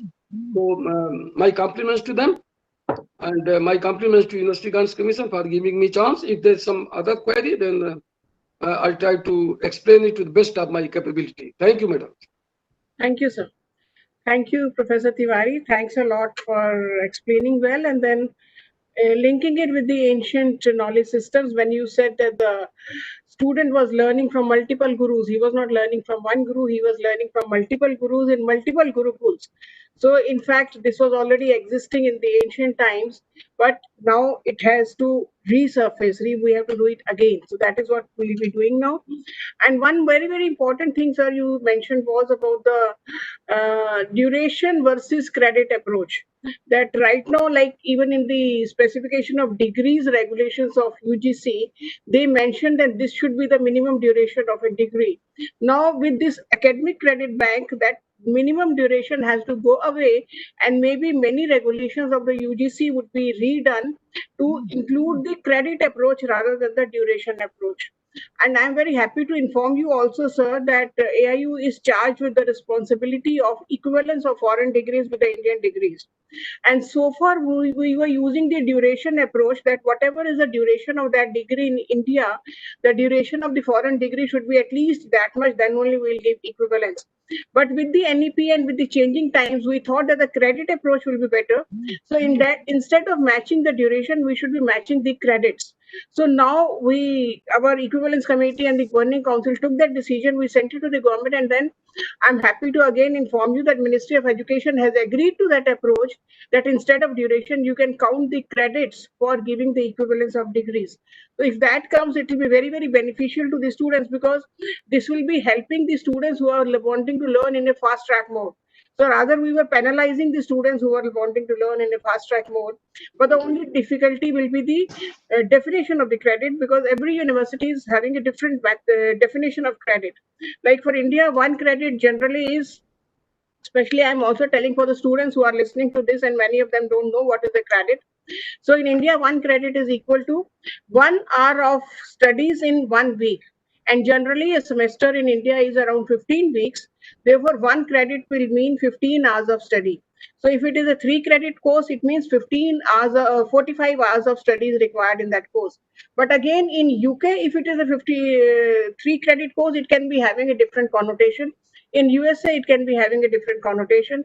So right now, we are doing a credit mapping to match the credit with the number of hours of study so that we can take a judicious decision on how to sort of give equivalence of degrees. So with that, let me ask some questions from the panelists. Like when we talk of this credit, sir, let me talk to Professor Sancheti. When we talk of this credit, and I'm saying there's a different definition of credit in different countries, and mostly in India, it is a common definition which I just explained. But is it possible that that in the academic credit bank, if a particular university is saying, okay, this course is a 4-credit course, suppose JNU or Delhi University says this is a 4-credit course, and the student has done that course from Delhi University, can JNU say that I will treat it as a 3 or a 5 or a 2-credit, or it has to be a matching of the credit? It has to be same, or it can be different. Can you explain, sir? Thank you, madam, for this important question. First of all, I'd like to thank both Professor Agrajan and Professor Tiwari for wonderful detailing of this, which probably will make every listener clear all the concepts regarding ABC, and whether historical or futuristic, both are important.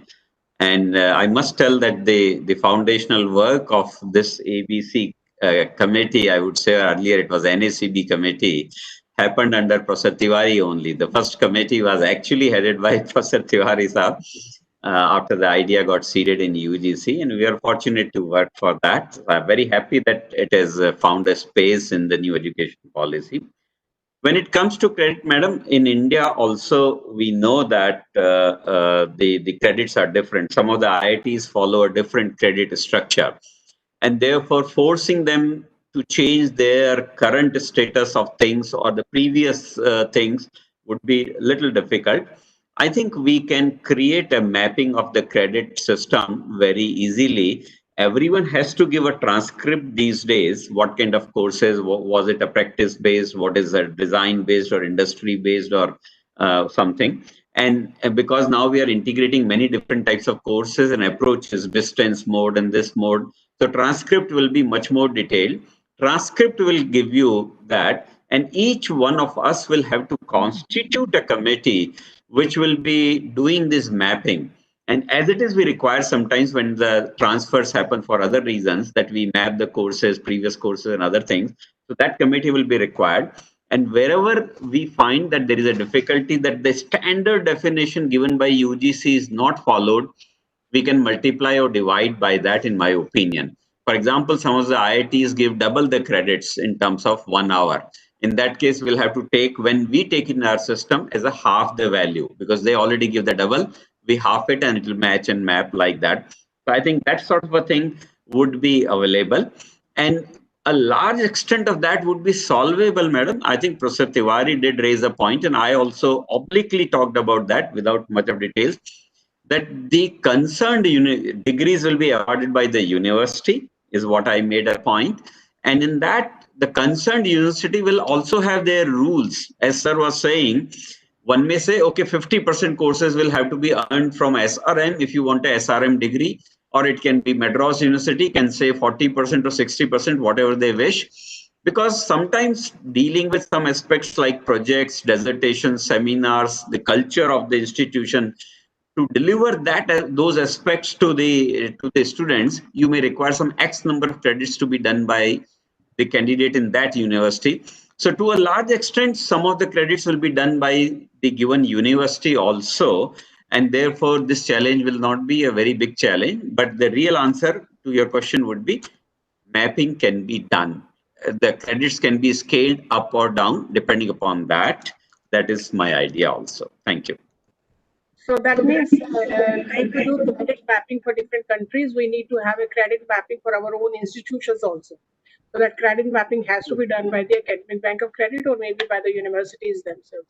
We can easily develop a tool, madam, an IT-based tool for that, where the standard institutions will fill this thing, and we can apply that as a schema of things, and then we'll immediately know how many credits have been earned by that student. So now let me come to Professor Tyagarajan. Sir, you are the one who is making the regulation, drafting the regulation. Sir, like ABC, Academic Bank of Credit, similarly, we have ABC universities also, some with A grade, some with B grade, some with C grade. So once this ABC bank is made, will it be possible for a student to say earn a credit from a C grade university and get it counted in a grade university and get a degree from the A grade university? Is it possible? In that case, I mean, will it lead to dilution of standards? Well, what is your Definitely. take on that? Actually, in our discussions, we all have felt that we have to have a quality framework also inbuilt into the system.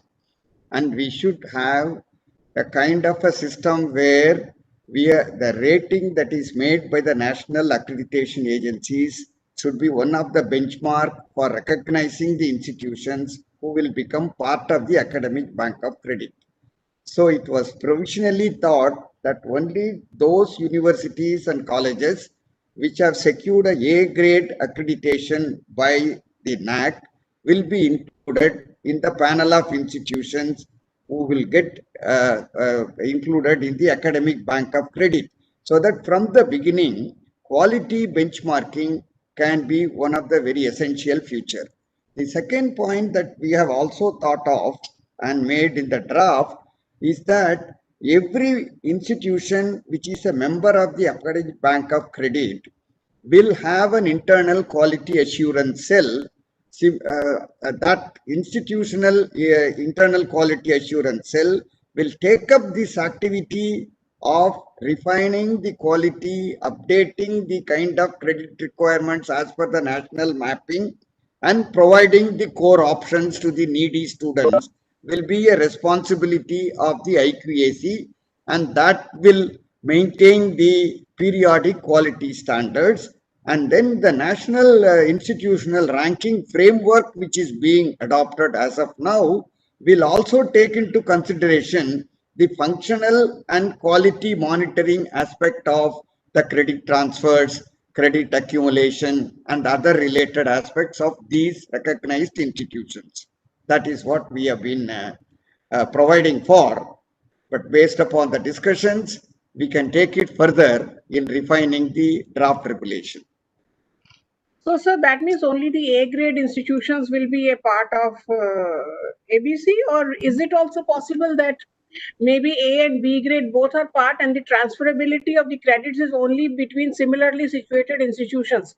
That is, A grade universities credits can be transferred to A grade only for degree and B grade can be transferred to B grade only.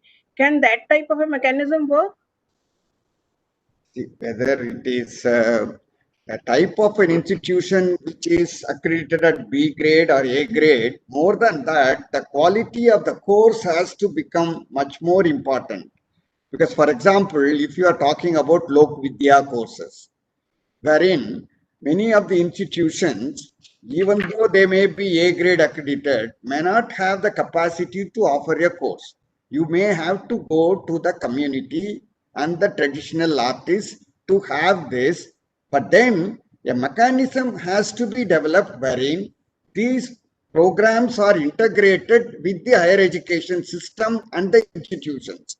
So the quality of that can also be taken into consideration, because there is already a proposal for bringing in some e-courses on Lok Vidya and all. So naturally, we have to have a flexible approach in recognizing the institutions. But basically, to start with, if you do it with a A grade institution, then that will bring in a kind of a standardization in operational ways for this academic bank of credit. That is what I feel, but it has to be expanded further, including quality based flexibility.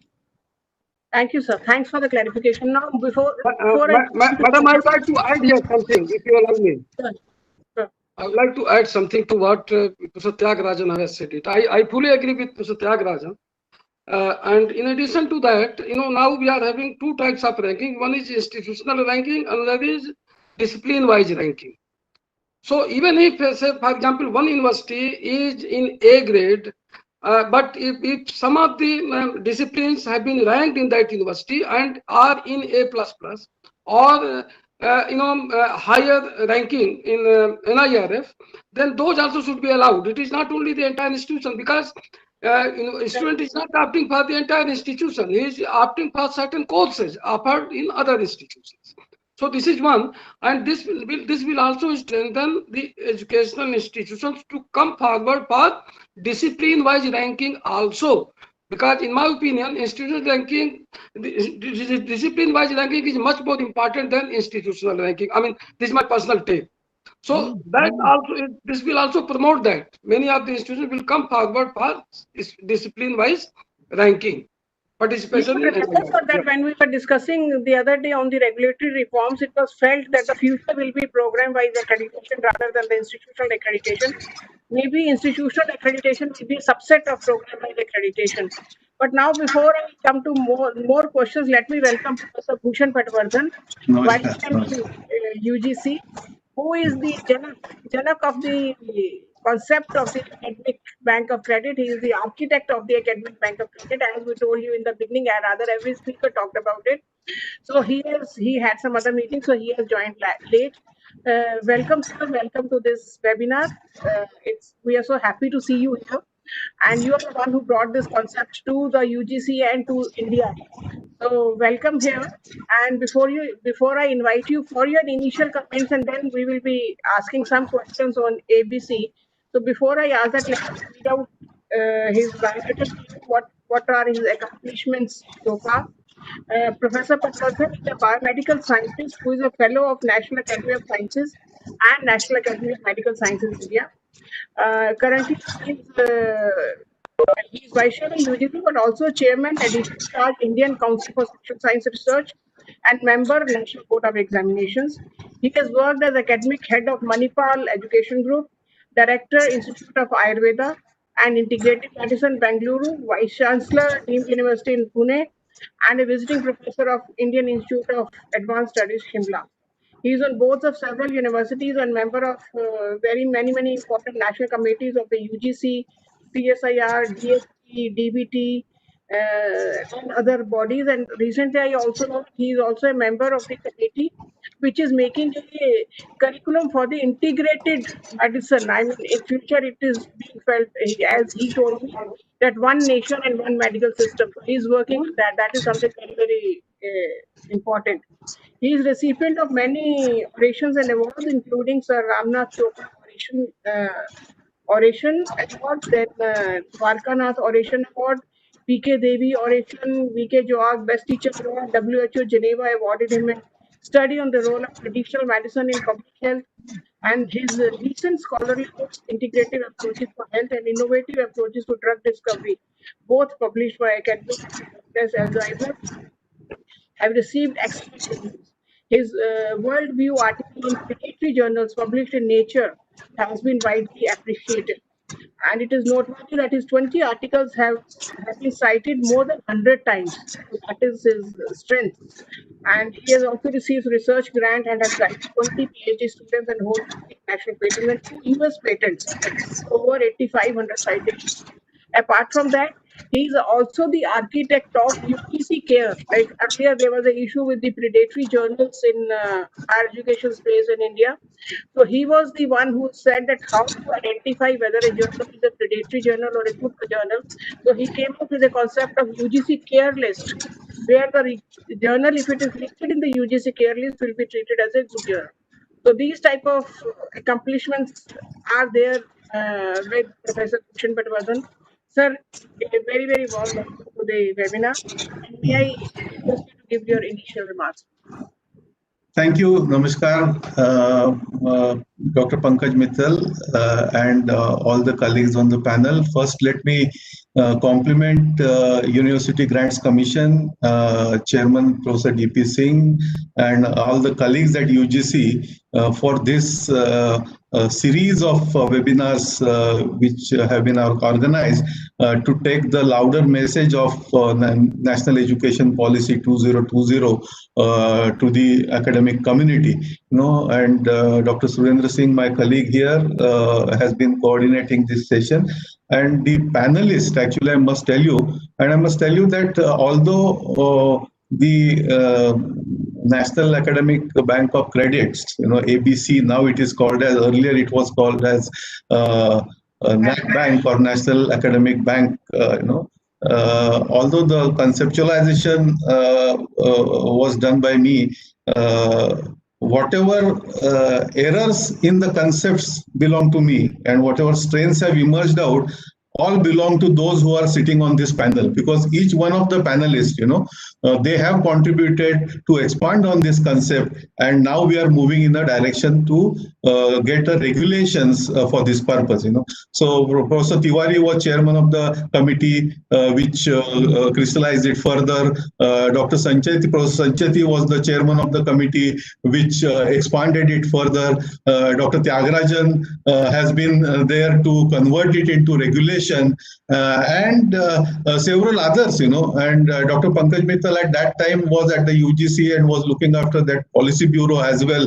So all of them have actually expanded it further so that we are able to see this day when it is actually becoming a reality. But I must tell you that the whole concept was started when I was on my sabbatical with Manipal University.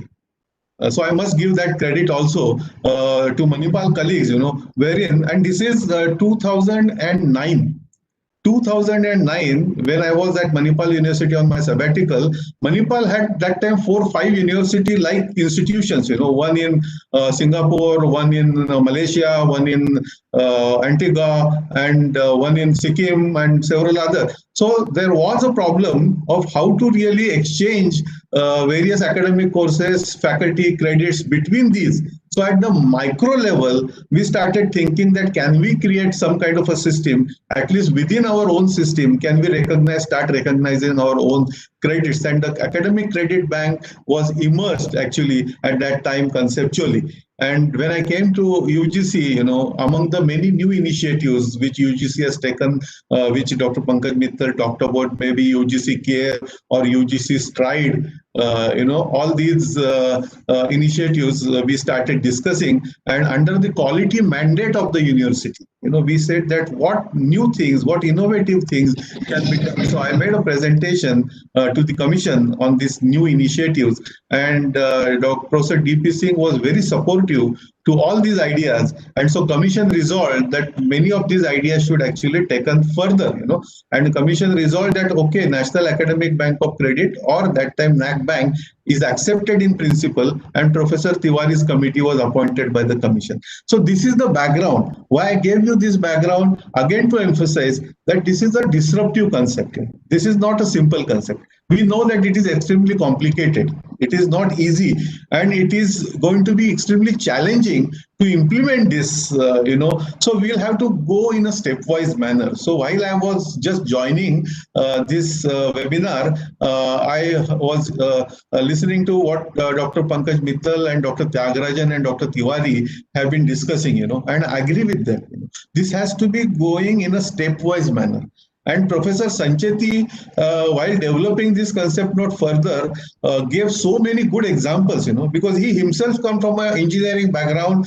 He himself was a vice chancellor, and he actually correctly identified the strength and weaknesses of the concept. So the strength of the concept is it is extremely student-centric. Students are getting all the freedom. But its weakness is how do you implement it effectively, without compromising the rigor and academic basis of the whole thing.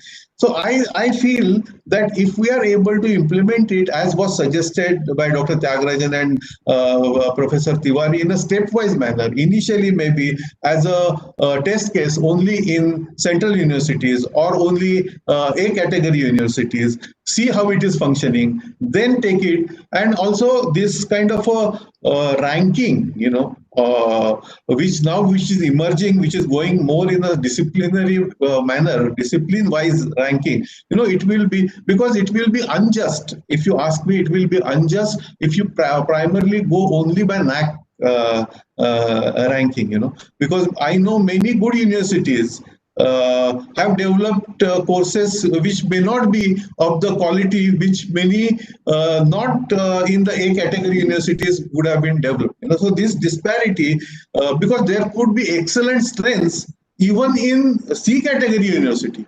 Excellent strengths may be there, and they may be able to come out with excellent course. The focus should be on the quality of the course. Focus should be on the way in which it is offered by a particular university, and therefore the balance, the judicial balance between the NAC and NIRF ranking, at the same time the discipline-wise ranking, and some machinery to take a look at how the university is actually offering the course. So all that, if the NAC, ABC machinery, and we have suggested that this ABC should be an independent vehicle, and that's what the ministry also at that time was thinking in the direction. Like NIRF has emerged out as an independent machinery. This independent vehicle may be created by the UGC, but eventually it becomes an independent vehicle in operation. And in a stepwise manner, if we go ahead, I think this has a great potential. I can tell you this will liberate students. This will disrupt the whole system in the favor of students, in favor of quality of education, because today we are binding students from all the sides. We are telling them, you come and take admission in the college. This is the prospectus. This is the syllabus. This is the question bank. This is model answers. Where are students? Students have certain quality today, which we must respect. Students' aspiration, students' capacities, we must respect. Why we are labeling a student if she is not able to complete that course in the 3 years of time which you have or we have defined that this is the tenure of the course? We put a stamp of failure on her, which is so unjust. Or if somebody wants to do that course in 2 years, why we are preventing that?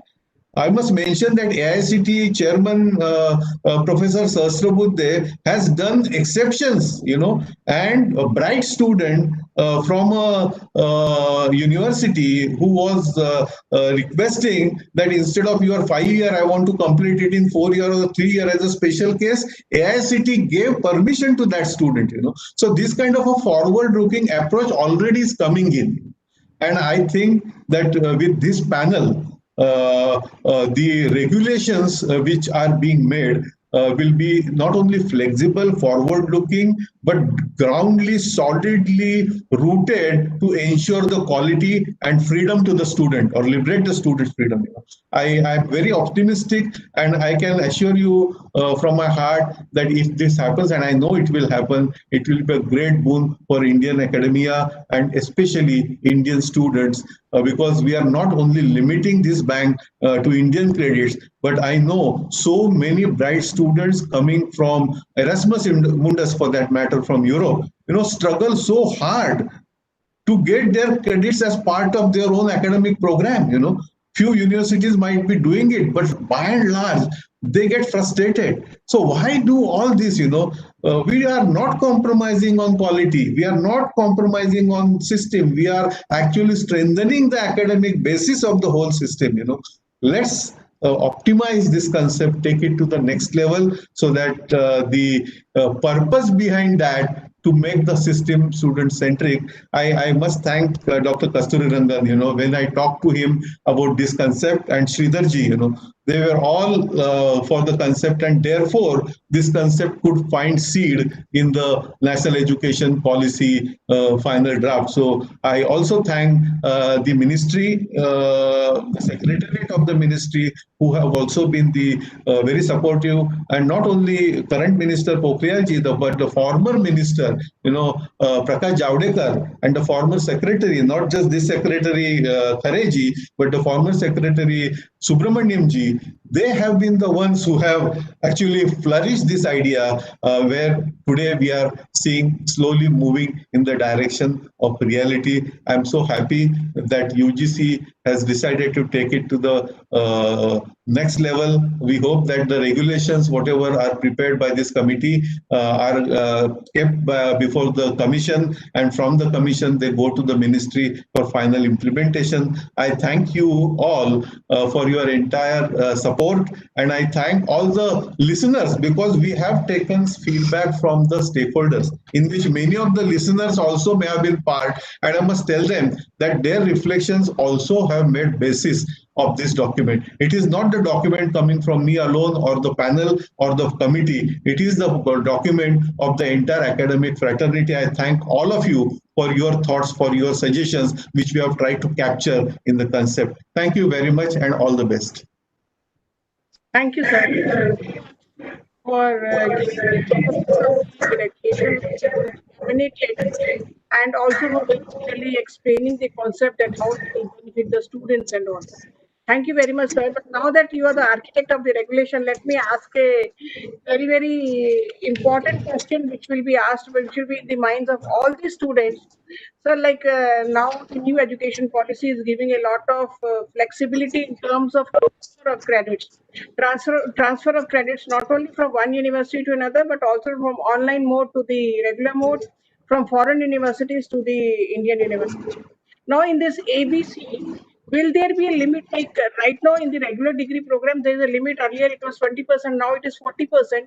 That 40% of the credits from the SWAYAM can be earned in a regular degree program. So in this ABC, will there be a limit to the number of credits which can be earned from the online mode or from a foreign university? And in case Professor Sancheti explained that if in a particular subject the enough number of credits are not there, then a university can give a degree of liberal arts, so that because he doesn't have the degree for a particular subject only. But in case a university does not agree to give a degree based on, let's say, having varied number of credits with varied number of subjects, can we think of a university which will accommodate all such students, so that student doesn't have to run from one university to another university for getting a degree? Can we think of a virtual university, and how many online credits can be transferred? Yeah. Thank you, Dr. Pankaj. It is a very loaded question, and I will try to answer that question, but let me clarify that what I am answering is based on my own reflection. It is not the UGC or government view. Ultimately, the UGC or government view will come when the whole thing goes before the commission, and commission decides it, and when the minister approves, that will be the reality. But this is the academic exercise, so we are sharing our views very frankly. So I am sharing just my views. I think that we should, while we should try to regulate this, we should regulate it only at the broad level and not go into the nitty-gritty of it. We should give a lot of freedom to the universities to take those decisions. How much of percentage of those credits that university wants to be giving that particular degree from that university should be decided by the university itself. We should not dictate. We may give a broad framework, we may give a band that the university who is giving this certification may have, say, 40 to 60% of the credits from that university, or whatever that band, and rest of it we should leave it to the university. This is first. Second, I would say that the 40% of the credit which UGC has now approved for online, offline, this from anywhere. So this is a good start. We should go in a stepwise manner, because any disruption, if we bring it overnight, then we don't know what could be the hidden problems in the whole process. So if we go in a stepwise manner, test it as a test case in a smaller number, in a smaller domain, then optimizing it or taking it to the larger scale becomes easier. So I would suggest a stepwise approach. I would suggest that let the universities take decisions on that, and we should not dictate the universities. If some universities say that we are willing to give degree even if our credits are 20% and 80% credits are brought by the student from different places, including international credits, and we will give that student liberal arts degree. That should be allowed, because universities have their own autonomy and we must respect universities' autonomy.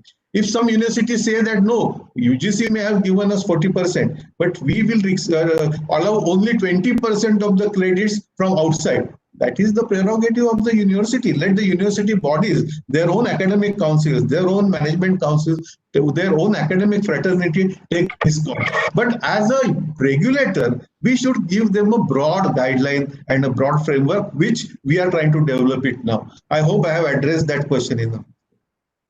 So that means there will be membership of ABC. I mean, universities will have to become a member, or every member will. I think the ABC, when it becomes a machinery, those universities desirous of this should not be a compulsory activity at all. I feel that this should be voluntary. And when we will demonstrate the success of it with successful cases, people, more and more people will volunteer for it. So this should be voluntary for the university to take a decision. Those who volunteer should become members or should open accounts in the ABC.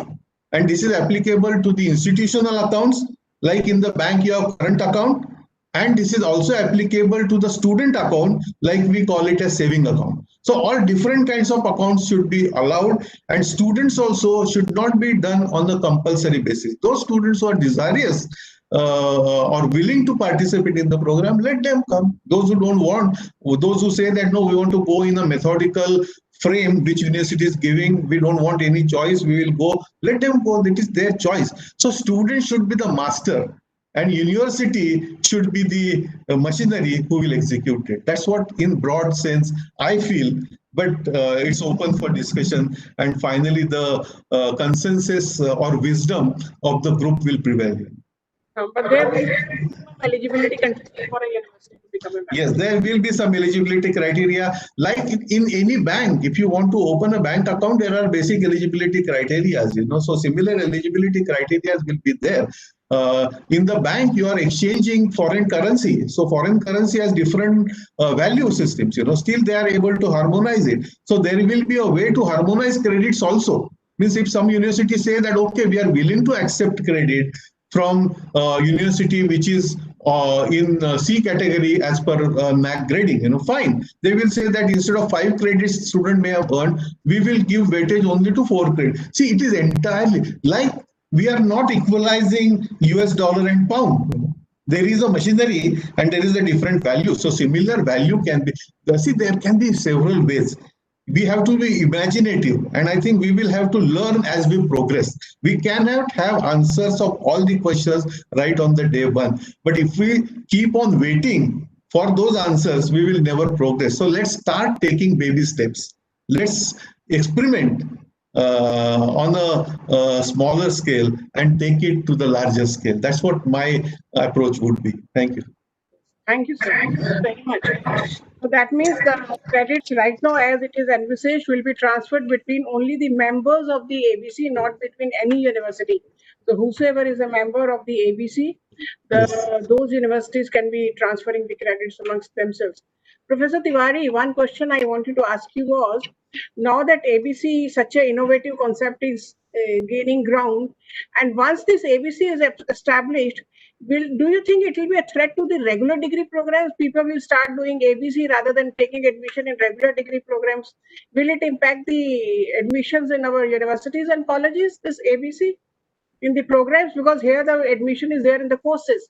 So will they stop taking admission in programs and enjoy more flexibility in all means, from multiple universities, multiple programs, any type of program they want to do? So will it be a threat to our regular university system?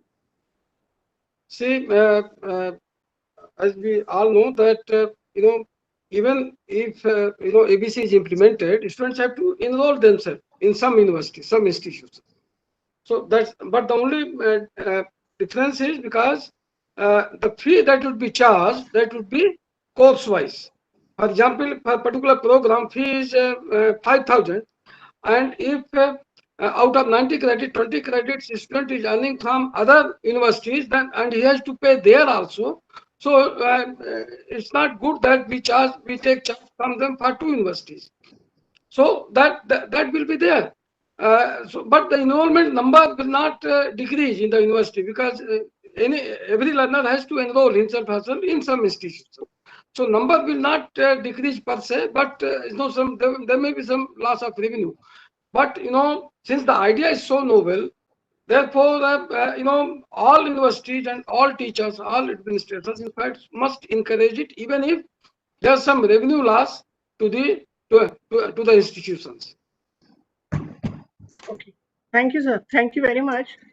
So one more thing, Professor Sancheti, because you have worked a lot on this academic credit bank. So once a student gets, based on the credits accumulated in the academic bank of credit, a degree from a particular university, so will the degree certificate indicate what all courses he did from various universities and what grades he received? So that that description will be there in the degree certificate, that from where he did those credits.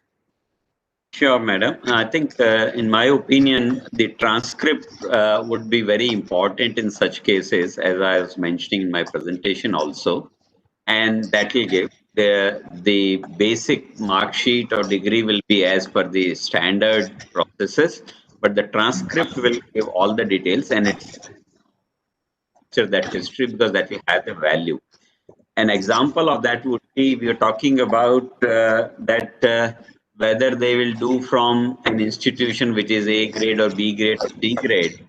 The point is when a student enrolls for that, should that institution be in A grade, B grade, C grade, or when he's completing the grade, is the institution A or B or C? So we'll have to check various finer details. I think Bhushan Patwardhan Sahab was also mentioning some of the points of this particular nature that the flexibility will be given. And therefore, I would simply say that, yes, those descriptions will go on. I would also say one or two more points, madam, if you allow me that, which probably I didn't emphasize on when I was presenting my details. Number one, as a technology person, I can say that if something fits in the extreme cases of operation, some scheme is able to deal with the extreme cases, then the schema would be something very acceptable. And as I told you, that ABC would be able to support the fast learners or the best learners and would be able to support the slow learners and maybe poor learners more easily. I would say ABC would be a scheme which will fit all the students. But to begin with, my expectation is 80 to 90% students will remain in the conventional mode, so we need not worry. And as Patwardhan Sahab was saying, the 10% would be our baby step and it should work for us. The second thing which will be important in this case would be, which probably none of us have touched very, very categorically, is that students will have to be counseled for the new system. We'll have to have a student counseling system which is more strengthened in every university or at least participating university to guide the student which courses to choose, which institutions to choose, where to go, what speed to follow. The counseling system would be very important. And one last thing I'd like to say that there is a lot of excitation about ABC. Everyone is saying we should go about doing it. And I think my take should be that we as a collective unit, all the experts, UGC and maybe ministry also, should be able to float it by this December latest, and it should be operationalized in the coming academic year, whatever you may say, maybe next June, July, but it should be then floated in January, February, because that's the time when the admissions do start happening or people talk about that. So that's one another take I wanted to share with you. Thank you.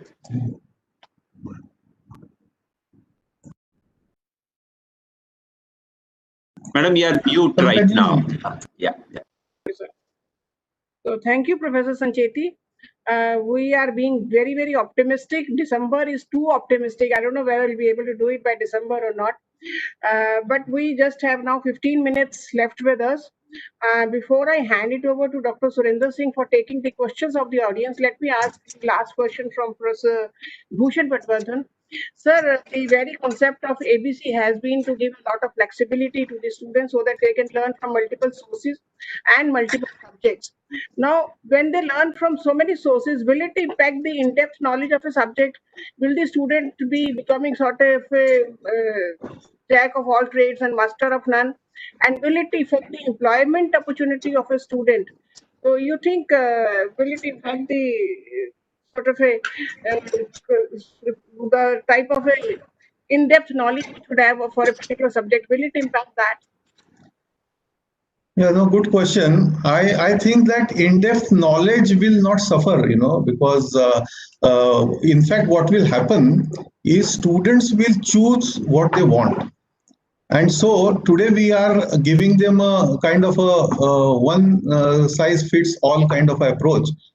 And in fact, it will improve employability also, because if I want to have employment in a particular sector, I will try to see that I get all those credits which will help me to get that job in that sector. So my depth of knowledge also, I will see that it goes. Today, many times students may be taking some courses just because they have no choice. They are compelled.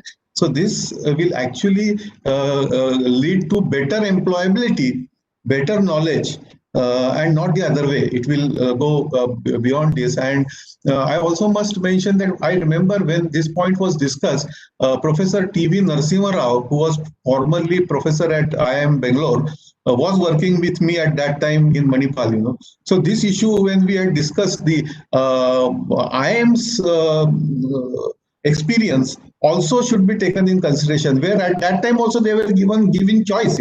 If somebody wants to do, so that choice based system at that time was just emerging, and the sense of choice based system is also that that let student decide. But what happened is this choice, C in choice, could not become C in choice. That C tend to become C in compulsory in reality, because of operational reasons. So I hope that this operationalization of this scheme happens very, very carefully, and therefore going in a stepwise manner is the key. We should not try to do it everywhere at one given point of time, and learn from the experiences and go ahead. I also want to request at the end that I see that he will be taking questions, but from the Bureau, Dr. Surendra Singh is handling that. And I think that before he actually invites questions, as a bureau head, because in the UGC, all the bureau heads also are essentially academics. So I suggest him that at least for first 5 minutes, he should share his experience and his suggestions or his reflections on this before he just goes to people and asks questions. So I would request Dr. Pankaj to request Dr. Surendra Singh ji, as an expert, not as a bureau head, his reflections as well. Okay, thank you. Your views, lot of doubts were lurking in the minds of the students. They must have been clear. Thank you very much for that. And as suggested by Professor Bhushan Patwardhan, Dr. Surendra Singh, you have the access to the questions which are asked by the viewers. So you can be asking those questions. But prior to that, if you can give your view on the subject for 2-3 minutes and then go on to asking questions. Professor Surendra Singh.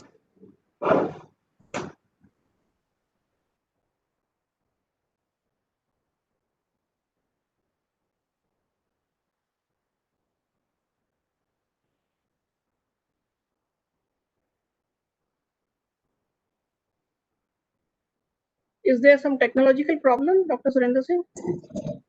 Anni, I'm sorry. Am I audible now? Sure, yeah. Yeah. Thank you very much, sir, for insisting that my comments on the ABC.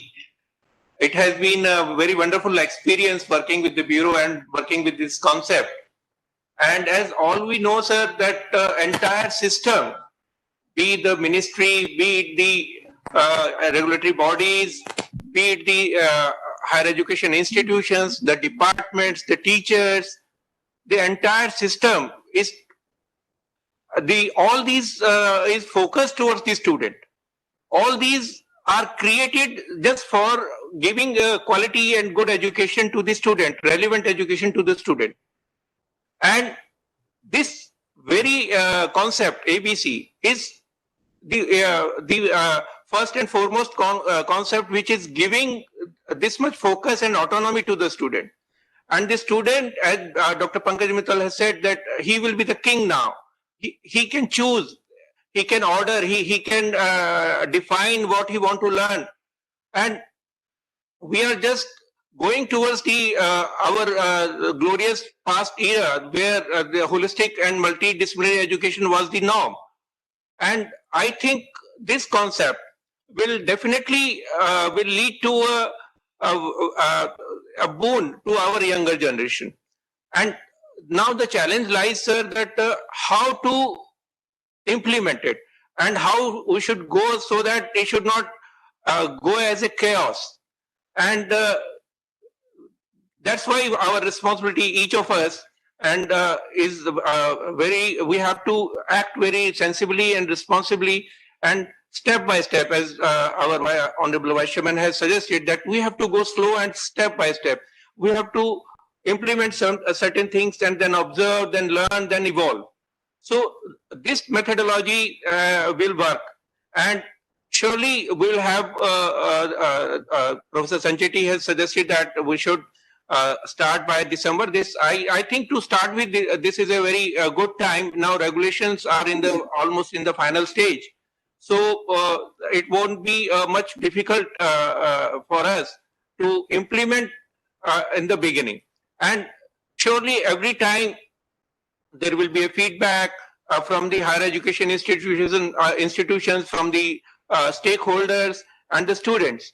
So we have to evolve. We may have come up with the concept, we may be ready with so many inputs, but there is always and always will be a scope for improving, and our directions might be, they should be steered with time. So we have to be alert and sensitive to all these requirements from time to time. So I think this is my personal input, sir. And if I may be permitted to take though we have already touched all these concepts and all these issues which are being raised by Thank you, Surendra Singh ji.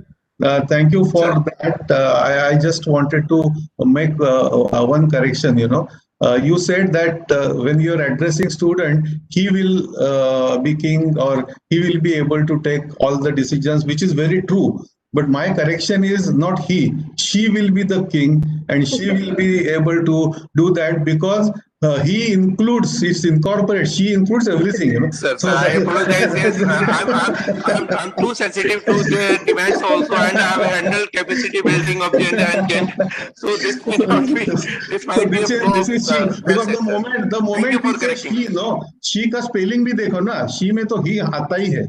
So she is one. So that is what Thank you, sir. Thank you for correcting me, sir. lighter, Very true, sir. Very true. lighter sense, but very important. I feel that is very important.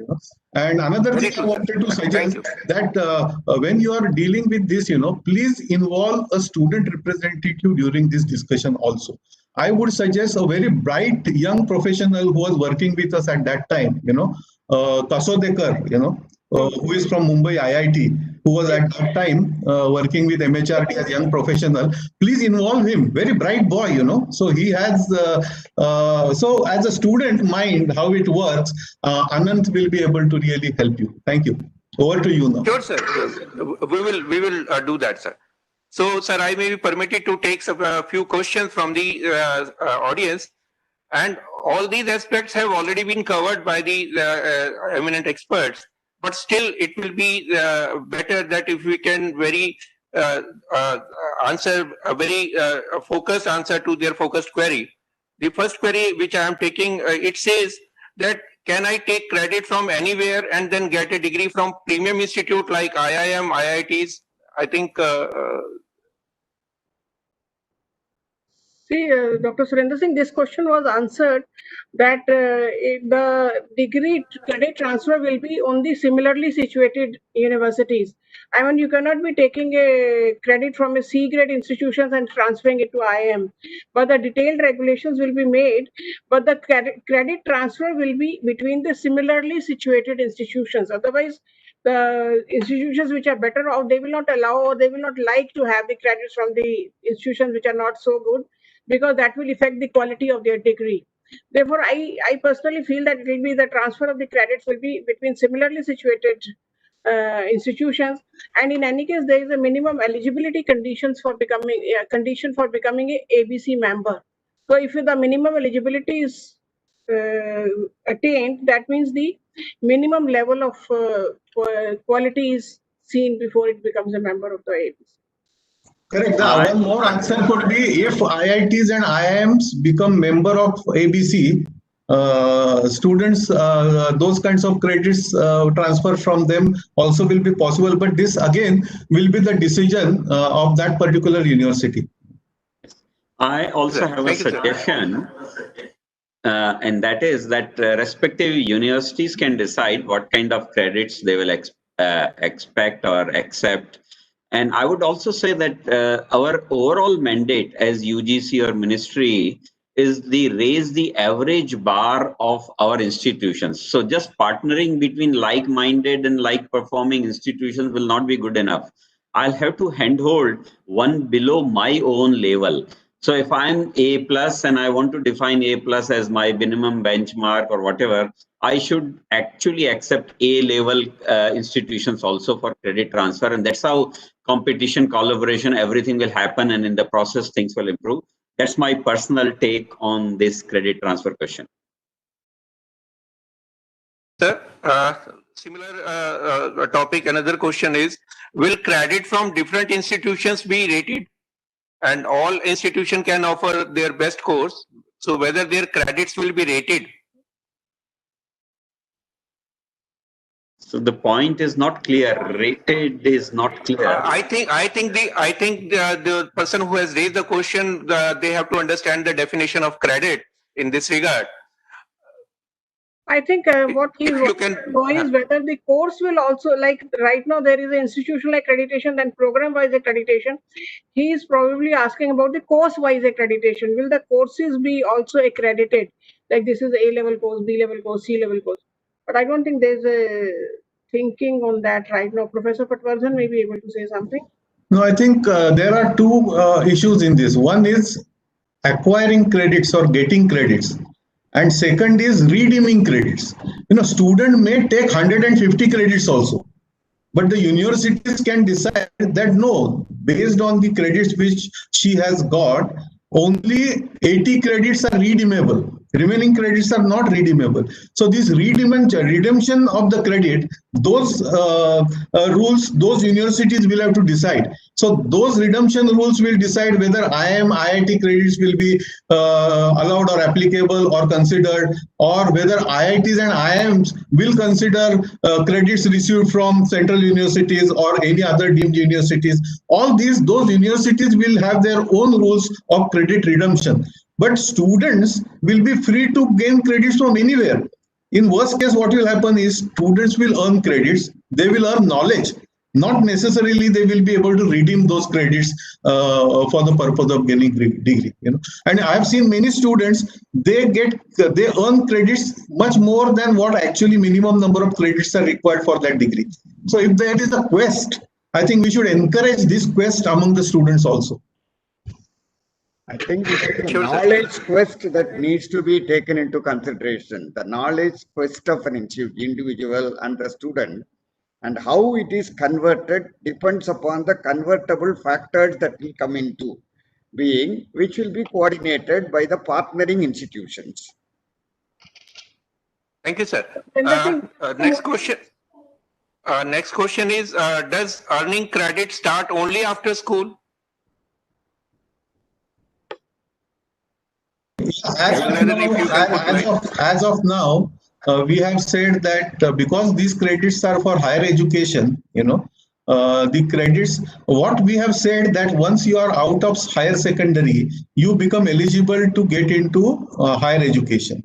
And at that level onwards, you can start earning credits. So even before taking admission, formal admission to college, in the vacation, if you take some course, those credits can be considered. This practice is followed mostly, I have seen in SAT, for example, they give this advanced program, AP program, and many of the American universities accept credits which are earned even before before taking admission to the course. I think this is student-friendly step, and we should. But whether to allow students in the school to take credits in the college is a much larger question. If you ask me why not?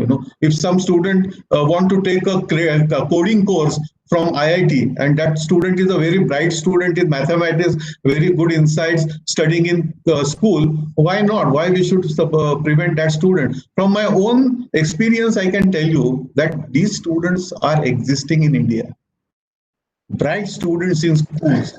I have seen a student from school who was competing at the global coding competition and neck to neck with IIT students, 8th standard school students. So, but this is something which we can take it to the next level. First, let's focus Yes, on. sir. Yes, sir. Thank you, sir. Time is short. Yes, sir. Just I'll have two more queries, sir. Can a student have admission in various HEIs at the same time? Yes. Admission to courses, not admission to program. To the programs, yes, sir. Yes, sir. Thank you, sir. Another question is, can this model will work for or applicable for getting higher degrees at PG, for example, at PG or doctorate level? Yes, of course, because PhD also you require credits. There are credit courses in PhD also. So yes.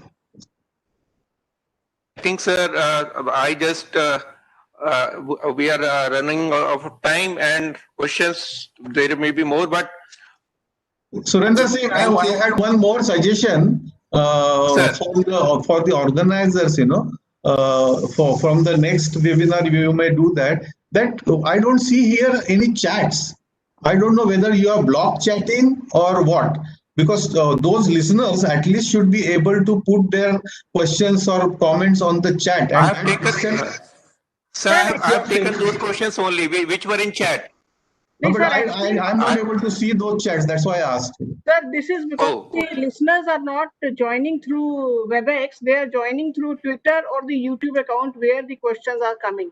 Oh, wonderful. Okay. So maybe Surinder Singh ji will compile all the things and give us the. yes, sir. Yes, sir. Yes, sir. Yes, sir. Yes, sir. Their questions are coming to me, which I raised, sir. Thank you. So, Thank sir, you. I Thank may. you. Yes, sir. Yes, sir. I think we have completed the time, and I may be permitted to conclude this session. On behalf of UGC, sir, we are very much thankful to all the members and who spared their time and efforts for this wonderful webinar. And I think this webinar must have satisfied or given the answers to the queries in the minds of various stakeholders. And we are particularly thankful to Professor Bhushan Patwardhan, our Vice Chairman, for sparing time in such a busy schedule and making sure that he attends to this webinar, because we wanted to have him because it was initially his concept and his idea which is getting into the world of higher education. Thank you very much, and I just conclude with these words. Thank you, sir. So thank you very much. Thanks to all the panelists. Thanks to first our minister for including this innovative concept in the national policy on education. Then thanks to UGC for organizing this webinar so that more and more people are aware of the concept, especially the chairman of UGC, Professor DP Singh. Thanks to Professor Bhushan Patwardhan for initializing the concept and bringing it to the world. Thanks to Professor Sancheti, Professor Tyagarajan, and Professor Tiwari for talking so clearly about this and explaining the concept so well to the listeners. Thanks to all. Thank you very much. Thanks. And this brings us to the end of the webinar. Thank you very much. Thank you. Thank you. Thanks to you as well, madam. Thanks to everyone, and Surendra Singh ji also. Thank you very much. Thanks, Dr. Surendra Singh.